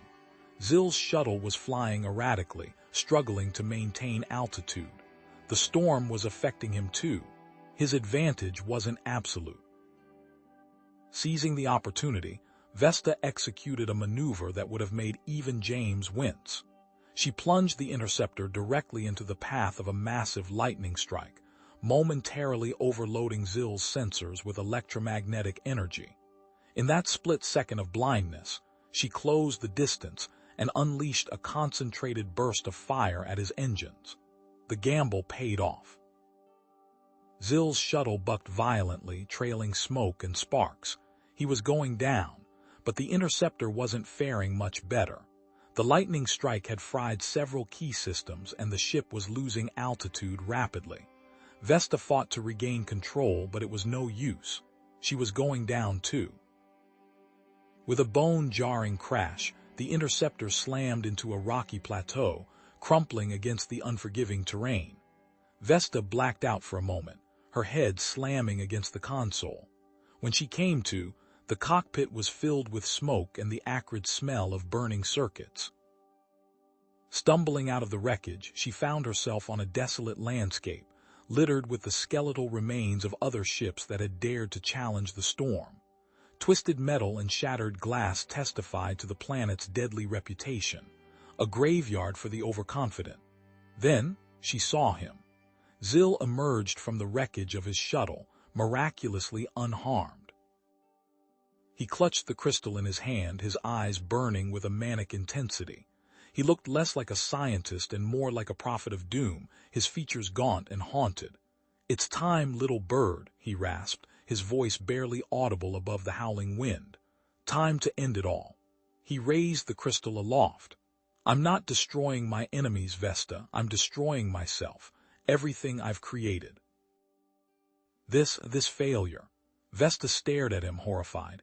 "You can't. Think of the people, the lives you'll destroy." Zill laughed, a dry, humorless sound. "Sentimentality. You humans are so predictable. There's nothing left to save, only oblivion." He activated the crystal. A pulse of raw energy erupted from the crystal, bathing the plateau in an eerie green light. The ground trembled beneath Vesta's feet. The storm intensified, the wind screaming like a banshee. The planet itself was reacting, tearing itself apart at the seams. "This is the end, Vesta," Zill said, his voice filled with a strange sense of peace. "The final solution." He closed his eyes, ready to embrace the destruction. Vesta couldn't let him do it. She lunged forward, desperation fueling her every move. She had to stop him, even if it meant sacrificing herself. High above, orbiting the storm-racked planet, James watched the energy surge with growing horror. He smacked his head against the console, his face a mask of anguish. "Vesta, answer me, Vesta." But the electromagnetic interference was a solid wall of static. He was blind, deaf, and utterly helpless. During the struggle, the crystal slipped from Zill's grasp, tumbling towards a yawning chasm that split the plateau. The wind howled, threatening to snatch it away. For a heart-stopping moment, both Vesta and Zill stared at the falling crystal, their faces etched with a mixture of terror and desperation. Then they both lunged. Vesta and Zill both reached for the crystal, but Zill, weakened by his condition and the planet's instability, stumbled. His decaying boot slipped on the loose scree, and he clawed desperately at the edge of the chasm, his face contorted in a silent scream before he regained his footing. The gritty sound of rocks scraping against his armor echoed in the cavern, a tremor running through his hand as he finally steadied himself, the crystal still just out of reach. Vesta hesitated, her eyes flicking between the pulsating crystal and Zill's struggling form. A flicker of compassion crossed her face, a momentary softening in her determined stance. Zill noticed, his lip curling in a snarl. "Don't you dare pity me, child." He spat, the Iridian curse words permeated with venom. Zill managed to grab the crystal, but the sudden movement threw him off balance again. He lost his footing, dangling precariously over the chasm, only one hand holding onto a jagged outcropping of rock. The wind howled through the abyss below, a mournful counterpoint to Zill's ragged breathing. The crystal began to pulse with increased energy, bathing Zil in an eerie, unnatural light. Black veins pulsed beneath his decaying skin, spreading like a disease. He cried out, a sound of pure agony and defiance, the crystal's energy visibly distorting his features. "Zil, let it go," Vesta pleaded, her voice desperate but firm. "It's killing you. There has to be another way." Zil laughed, a hollow, broken sound. "There is no other way. This world deserves to die, and I'll make sure it does. We all end. Together." Vesta set her jaw, her eyes hardening with grim willpower. She activated her energy blade, the hum of its power a stark contrast to the howling wind. There was no reasoning with him now. As she prepared to strike, the ground lurched violently. A deep fissure ripped across the plateau, separating Vesta from Zil and the crystal. Dust and debris rained down, obscuring the already dim light. The air crackled with discharged energy. Zil, seizing the opportunity, ignored the pain racking his body and crawled towards the facility's control panel. He had to finish it. He would finish it. Vesta leaped across collapsing sections of the plateau, dodging falling debris and navigating the treacherous terrain. The smell of ozone and burning rock filled the air, stinging her nostrils. With each step, the facility groaned and shuddered, threatening to collapse completely. Light years away, aboard the rusty bucket, James banged his head against the console. "Damn it, Vesta, respond." He had been trying to reach her for what felt like an eternity, but the comms were dead. Then, a massive energy spike registered on his sensors, emanating from the planet's surface. It confirmed his worst fears. He keyed the ship's intercom. "I'm going in," he barked, his voice rough with urgency. "Prepare for atmospheric entry." Vesta reached the control panel just as Zil inputted the final command sequence. He turned to face her, his face a grotesque mask of madness, a manic grin plastered across his decaying features. "You tried to save it all," Zil wheezed, his voice raspy. "But now you get to see everything I built disappear. You get to feel the pain of knowing you failed." Before Vesta could react, Zil smacked his palm on the activation rune. Red lights flashed, bathing the control room in a hellish glow. Alarms blared, deafening in their intensity. The facility groaned, its structural integrity failing with each passing second. The walls cracked and crumbled. Sparks flew from damaged consoles, spitting and hissing. The ground shook violently, threatening to swallow them both. With a final, ragged breath, Zil released the crystal. It plummeted into the abyss, a tiny spark swallowed by the darkness. He slumped to the ground, his body dissolving into dust, finally succumbing to the crystal's corruption. In orbit, James watched the facility's destruction unfold on his monitor. He knew what he had to do. "This is it," he muttered, his voice grim. "No turning back." He rerouted all remaining power to the rusty bucket's shields, ignoring the screaming warning klaxons. "Brace for impact." He yelled into the comm, though there was no one to hear him. The rusty bucket groaned, protesting against the planet's deteriorating atmosphere. James wrestled with the controls, the ship bucking like a wild bronco. Outside, chunks of PLAZM scorched rock the size of small freighters tumbled past, each a potential death sentence. He muttered, "Come on, girl, just a little further." His fist clenched as he gripped the yoke, narrowly avoiding a collision with a particularly large piece of debris. He managed to coax the ship down, the rusty bucket's landing gear screaming in protest as it hit the unstable ground near what was once a facility. The impact sent a jolt through the ship, and James heard a sickening crunch as one of the landing struts buckled. "Great," he muttered, "just great." The facility was a mangled skeleton of twisted metal and sparking wires, a monument to catastrophic failure. Fires burned in several locations, casting long, dancing shadows that writhed across the ruined landscape. The air crackled with residual energy from the crystal's instability, a constant reminder of the danger. James exited the rusty bucket, the stale, PLAZM-tinged air stinging his nostrils. He activated his multi-spectrum visor, the world resolving into a kaleidoscope of thermal signatures and electromagnetic fields. Smoke and dust swirled around him, limiting visibility to a few precious meters. The silence was almost as oppressive as the destruction, broken only by the crackling of flames and the distant rumble of collapsing structures. He activated his internal comms. "Vesta, you copy?" "Vesta, respond." Only static answered him, a wall of white noise that amplified his isolation. A knot of dread tightened in his stomach. James moved forward, his boots crunching on shattered plazmacrete. His combat training kicked in, his eyes constantly scanning for structural weaknesses, his ears straining for any sign of movement. He navigated the collapsing corridors with practiced ease, identifying load-bearing supports and avoiding areas where the ceiling threatened to give way. Decades of experience had taught him to read the language of destruction.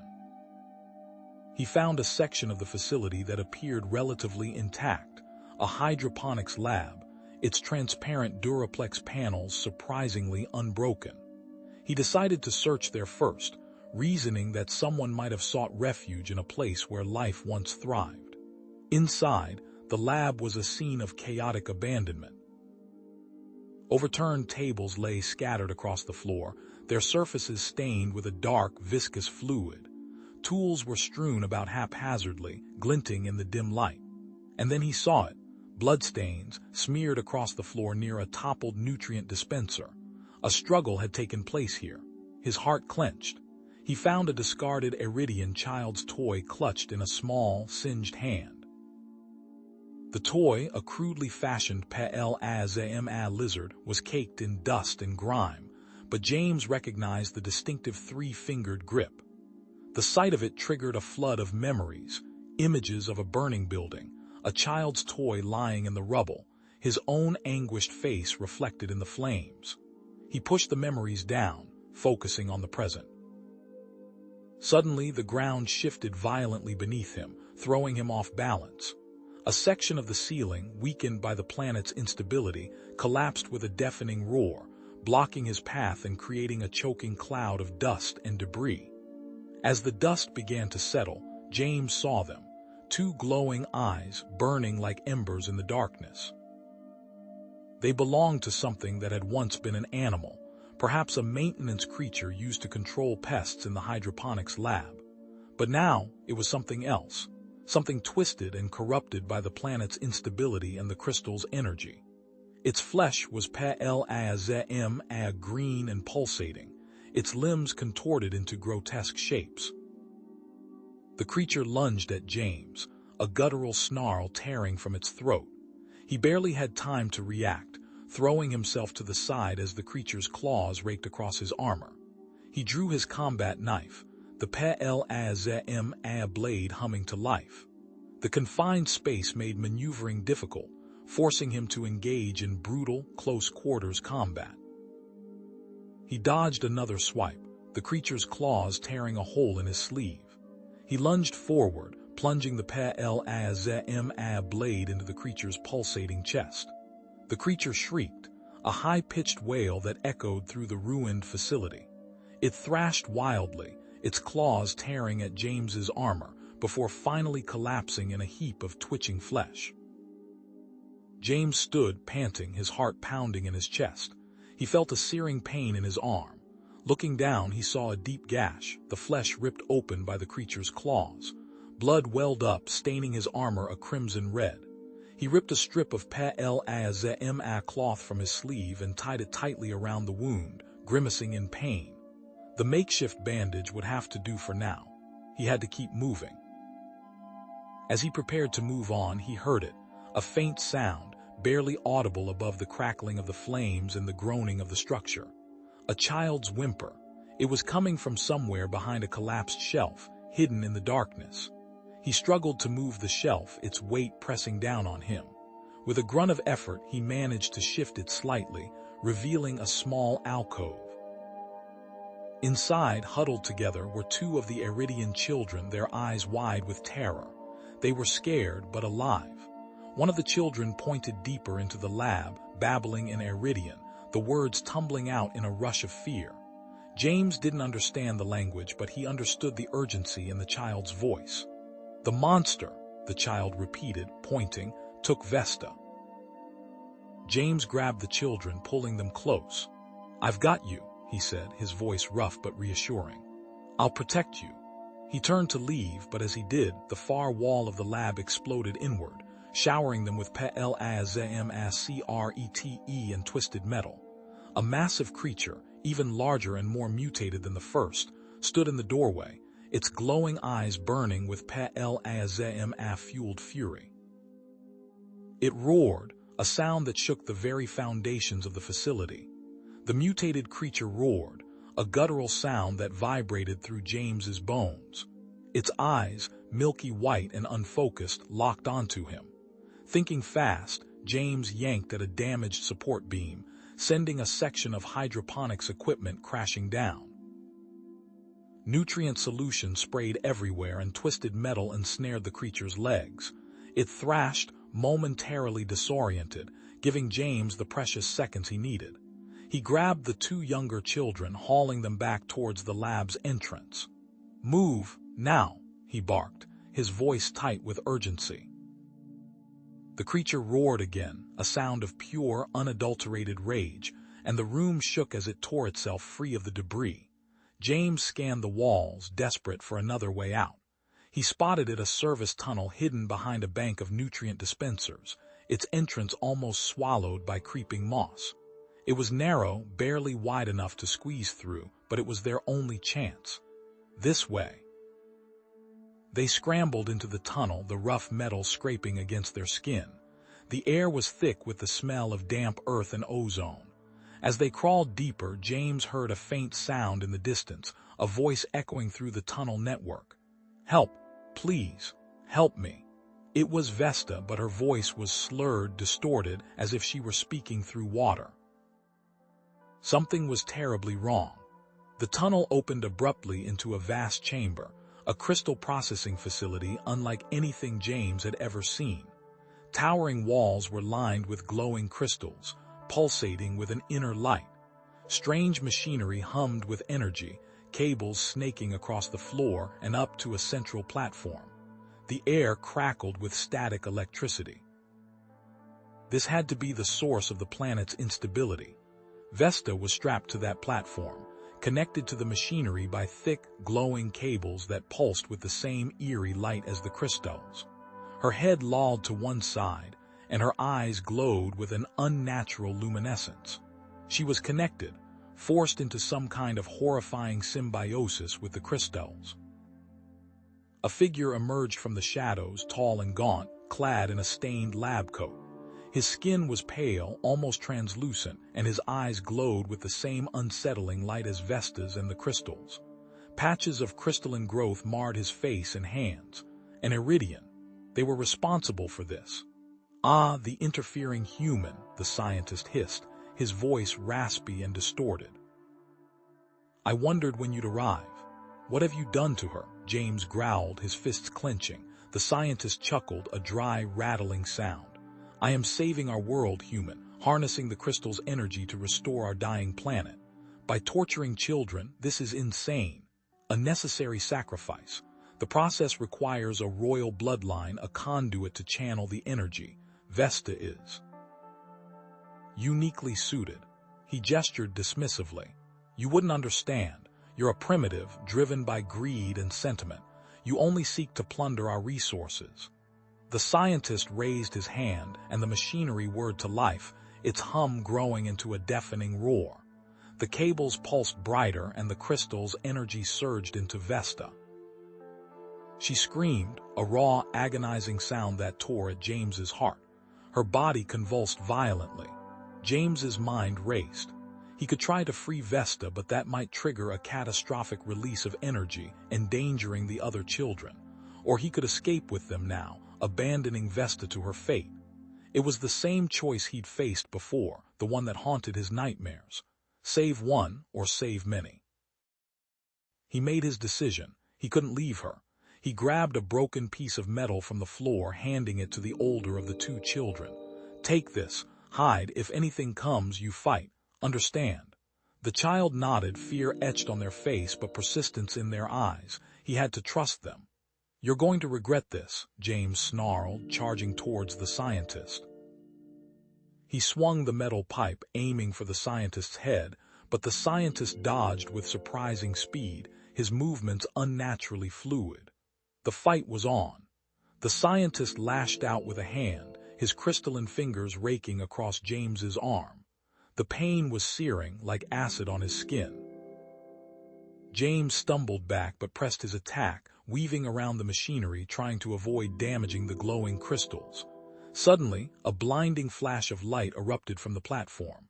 The cables snapped and Vesta screamed again, a sound of raw power. She was free.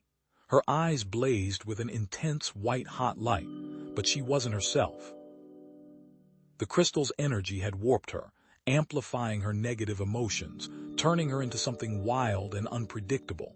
Her face was contorted with rage, and raw energy crackled around her body. Vesta turned on the scientist, unleashing a torrent of energy that slammed into him. He screamed, a high-pitched, desperate sound, as his body was thrown against the crystal machinery. The equipment exploded in a shower of sparks and shattered crystal. The facility shook violently, the ground trembling beneath their feet. The scientist was dead, his body a charred and twisted husk. But the crystal's energy was now running wild, uncontrolled. A surge of power ripped through the facility, threatening to overload the entire system. James knew what that meant. The planet. The rusty bucket. Everything was about to be wiped out. He had to make another choice. Try to help Vesta regain control, risking everything, or leave her behind and save the other children. As James struggled to reach Vesta, a holographic projection flickered to life on a nearby console, displaying an ancient Iridian message. The image was distorted, the language archaic, but the message was clear. The crystal wasn't a power source. It was a weapon, a device designed to destabilize and destroy unstable planets. Vesta, stop. Those aren't your enemies, those are your siblings. Think of them. James lunged forward, reaching for her hand, but recoiled as violet energy crackled around her fingertips. Her eyes, once a warm amber, now glowed with an unnatural light, reflecting the crystal's malevolent influence. They are liabilities, she hissed, her voice a distorted echo of its former sweetness. A blast of energy shot from her hand, narrowly missing James but striking the rusty bucket's only functional escape thruster. A high-pitched whine filled the air, followed by the unmistakable hiss of escaping propellant. Warning lights flashed on the control panel. Damn it, Vesta, what have you done? The smell of volatile fuel permeated the air, mixing with the metallic tang of ozone. The environmental control system ticked frantically, struggling to maintain breathable atmosphere.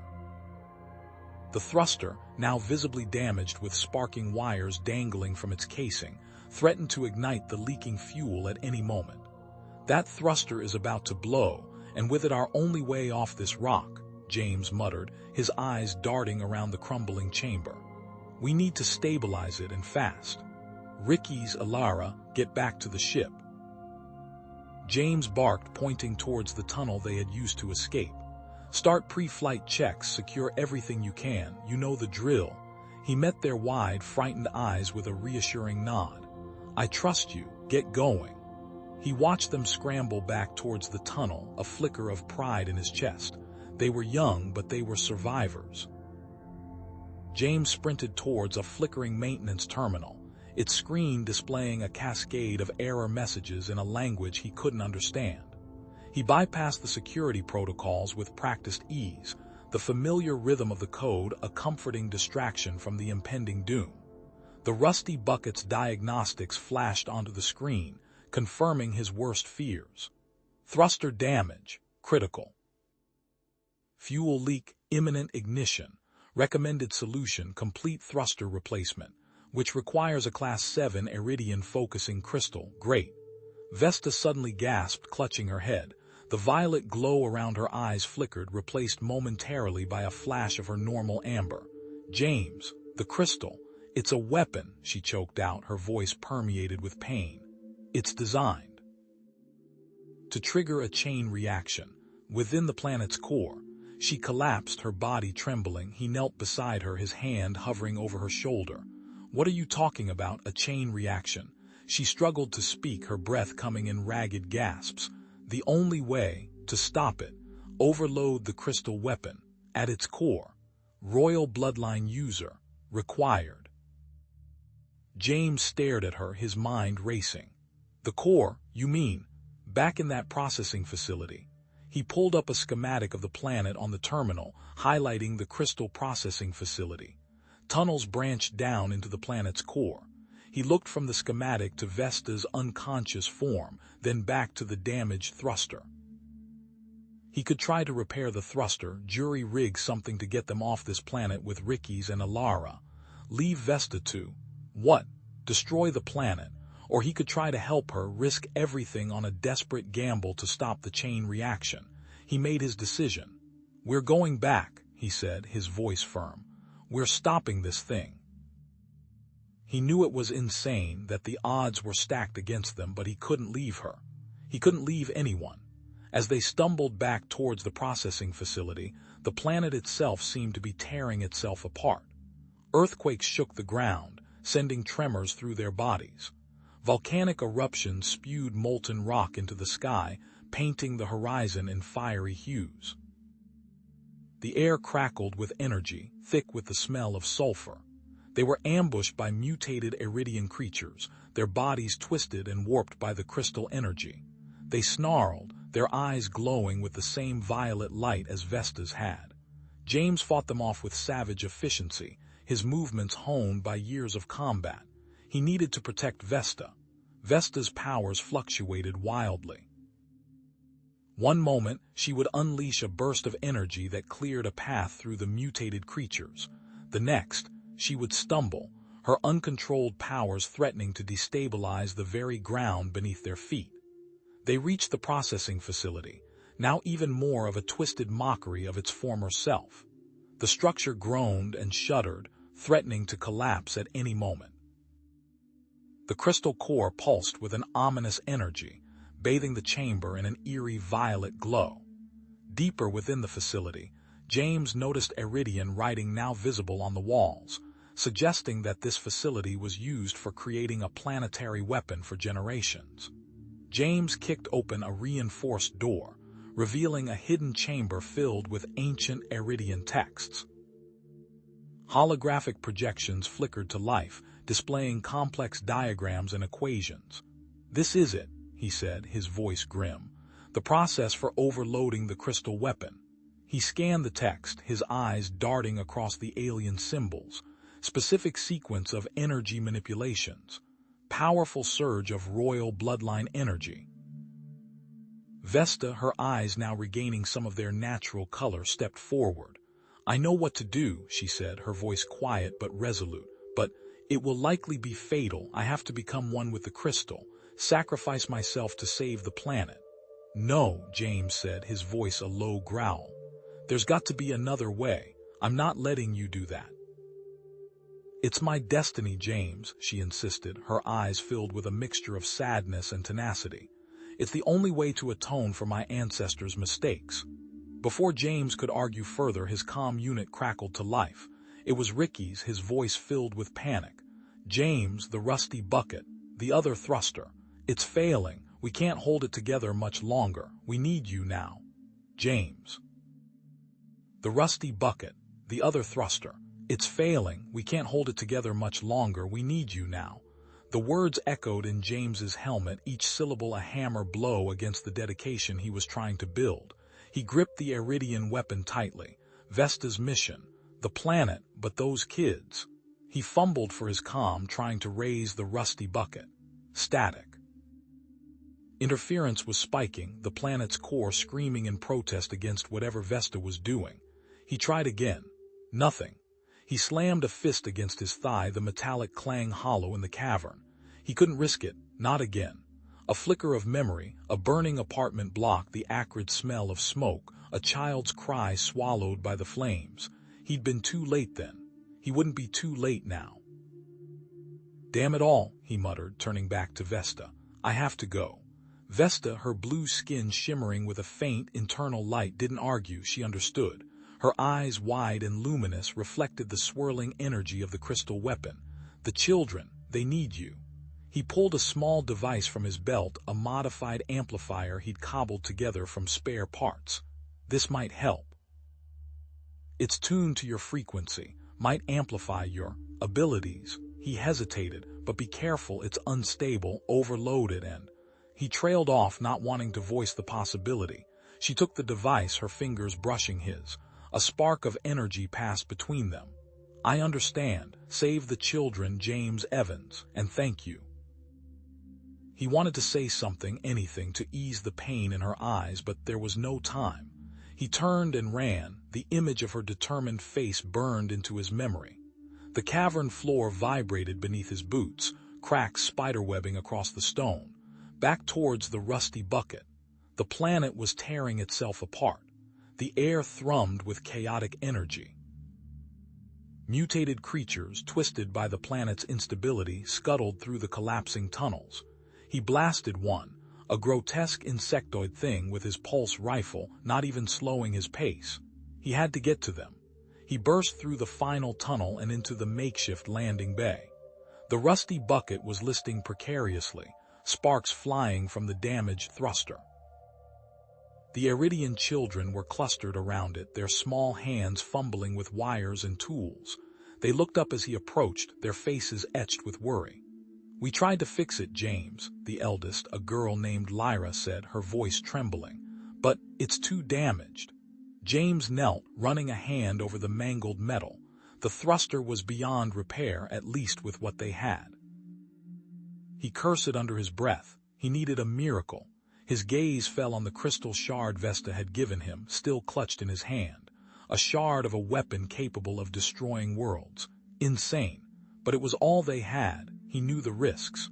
The crystal was unstable, volatile. Mishandling it could trigger a catastrophic explosion, vaporizing them all. But what choice did he have? All right, he said, his voice calm despite the turmoil inside. We're going to try something crazy. He held up the crystal shard. This is our only hope, but we need to be careful, very careful. He explained his plan, his instructions precise and clear. The children listened intently, their eyes wide with a mixture of fear and dedication. He trusted them. They were smart, resourceful. They could do this. As they worked, carefully integrating the crystal shard into the damaged thruster, a jolt of energy surged through James. Visions flooded his mind. The weapon's creation, the forced labor, the endless suffering. He saw the Iridians who had died building it, their faces gaunt and hollow. The crystal was trying to corrupt him, to fill him with hate. He pushed back, focusing on the children, on their hope, on his duty to protect them. Finally, after what felt like an eternity, they were done. The crystal shard pulsed with a faint, ethereal light, the damaged thruster humming with newfound power. It was a makeshift solution, a patchwork of technology and desperation, but it was working. For now. All right, James said, wiping sweat from his brow. Let's get out of here. Just as they were preparing to launch, a massive chunk of the planet broke off, sending a shockwave rippling through the landing bay. The rusty bucket shuddered violently, alarms blaring. Navigation systems offline. Lyra cried. We've lost our trajectory. James cursed again. They were blind, adrift in a sea of debris. He strapped himself into the pilot's seat, his hands flying across the controls. He couldn't see anything, the viewport filled with swirling dust and rock. He'd have to rely on his instincts, on his years of experience. Hold on tight, he yelled, slamming the thruster lever forward. The rusty bucket lurched forward, narrowly avoiding a collision with a massive chunk of rock. James wrestled with the controls, his senses straining to pick out a path through the chaos. He flew by feel, by memory, by sheer desperation. As they cleared the landing bay and blasted into the upper atmosphere, they saw it. A massive surge of energy erupting from the planet's core, a blinding flash of light that illuminated the sky. Vesta, she had activated the weapon. But what had it done? Had she stopped it? or unleash something even worse. The rusty bucket bucked violently as the shockwave hit, tearing through the ship like a battering ram. Alarms screamed. Lights flickered and died. The ship spun out of control, tumbling through space. Life support failing. Lyra shouted, "We're losing atmosphere." They were adrift, crippled with limited life support, the remnants of a destroyed planet swirling around them like a cosmic graveyard. James stared back at the shattered world, his heart heavy with doubt. Had Vesta succeeded, or had her sacrifice been in vain? He didn't know. He had no way of knowing. Lyra tugged at his sleeve, her eyes filled with tears. Is she okay? James looked at the children, their faces pale and drawn. What could he say? He didn't know. He couldn't tell them the truth, not yet. He opened his mouth to speak, but the words caught in his throat. Then a faint blip on the damaged sensors. A signal. Weak, distorted, but definitely a signal. He fumbled with the controls, trying to amplify the signal. It was coded, encrypted. But there, buried beneath the noise, a familiar pattern. Iridian, or something else. The rusty bucket, groaning under the strain of battle, shuddered as a coded priority signal cut through the static. Unidentified vessel, this is Human Alliance Fleet Command. Designation Hope's Dawn. We are responding to reports of abandoned Iridian children. Stand down and prepare to be boarded. Assistance is en route. Know this, what was done to those children is an affront to humanity. A holographic image flickered to life on the bucket's comms panel, a stern-faced woman with steely gray eyes. Admiral Silva. James Evans, her voice resonated with authority, yet held a surprising warmth. Your actions have not gone unnoticed. You stood against impossible odds to protect those children. The full might of the Human Alliance is now at your disposal to ensure their safety and deliver justice to those who wronged them. Moments later, a tractor beam enveloped the rusty bucket, gently pulling it towards the Hope's Dawn. Within hours, the children were receiving medical attention in a sterile, brightly lit bay, their fear infused with tentative smiles as human medics offered them warm blankets and nutrient paste. Efficiency and compassion intertwined seamlessly. As James watched the children being cared for, a private comm signal chimed. It was Vesta. Her image wavered, fragmented, barely visible. James. I am still here. His heart leaped. Vesta, but how, we thought. The weapon, her voice, weak but clear, echoed in his mind. When the planet cracked, I merged with it, with the crystal matrix. I stabilized it.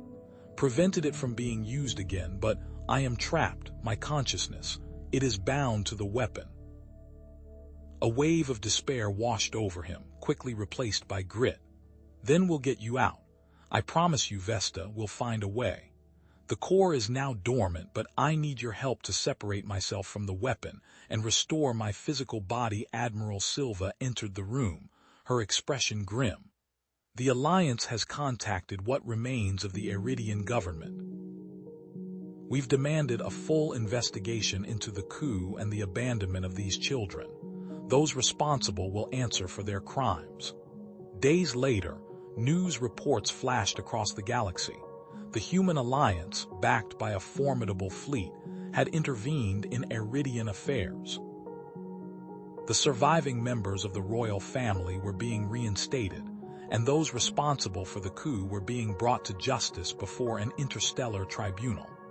The Iridian children were hailed as heroes, their resilience a beacon of hope for a fractured people. But for James, the real work was just beginning. He found himself surrounded by human and Iridian scientists, poring over schematics of the crystal weapon, searching for a way to safely extract Vesta's consciousness. Weeks turned into months, filled with dead ends and frustrating setbacks. The energy matrix is too complex, one scientist lamented. Any attempt to sever the connection could erase her memories, or worse. The prospect of losing Vesta again was unbearable, but Vesta herself remained resolute. James, she said through their mental link, I trust you. If there is a risk, so be it. My people need me, and I want to live again. Finally, after months of tireless effort, a solution emerged. A device that could create a localized energy field, disrupting the crystal matrix just enough to allow Vesta's consciousness to be safely extracted. But the process was still incredibly risky. With trembling hands, James activated the device. The room filled with a blinding light as energy surged through the crystal weapon. Then silence. James held his breath, fearing the worst. Slowly, Vesta materialized before him, her silver skin shimmering, her violet eyes wide with confusion. She swayed slightly, reaching out to touch his face. "James, I remember." Her voice was faint, her memories fragmented, but her spirit remained unbroken. The reunion was a torrent of emotions: relief, joy, and a profound sense of connection. The Iridian children rushed to embrace her, their faces radiant with happiness. Together, James, Vesta, and the children embarked on a new mission: to rebuild Iridian society, heal its wounds, and prevent future conflicts. They would use their combined knowledge and skills to create a better future for all Iridians. Admiral Silva contacted James one last time. "James, the Alliance has been deeply impressed by your actions. We would like to offer you a position within the fleet. Your skills and your unwavering commitment to protecting the innocent would be invaluable." James looked at Vesta, at the children clinging to her legs, their eyes filled with hope. He smiled. "Thank you, Admiral, but I have a family now. My place is with them." He paused, then added, "However, I would be honored to serve as a consultant to help train others who share our commitment to protecting the galaxy's abandoned children." Admiral Silva's lips curved into a rare smile. "Then humanity is in your debt, James Evans. You've shown us all what it truly means to be human." As James watched the human fleet depart, leaving behind a promise of lasting peace and security, he knew he had finally found his purpose. He wasn't just a salvager anymore. He was a protector, a mentor, a father. He had found a family in the most unexpected of places, and together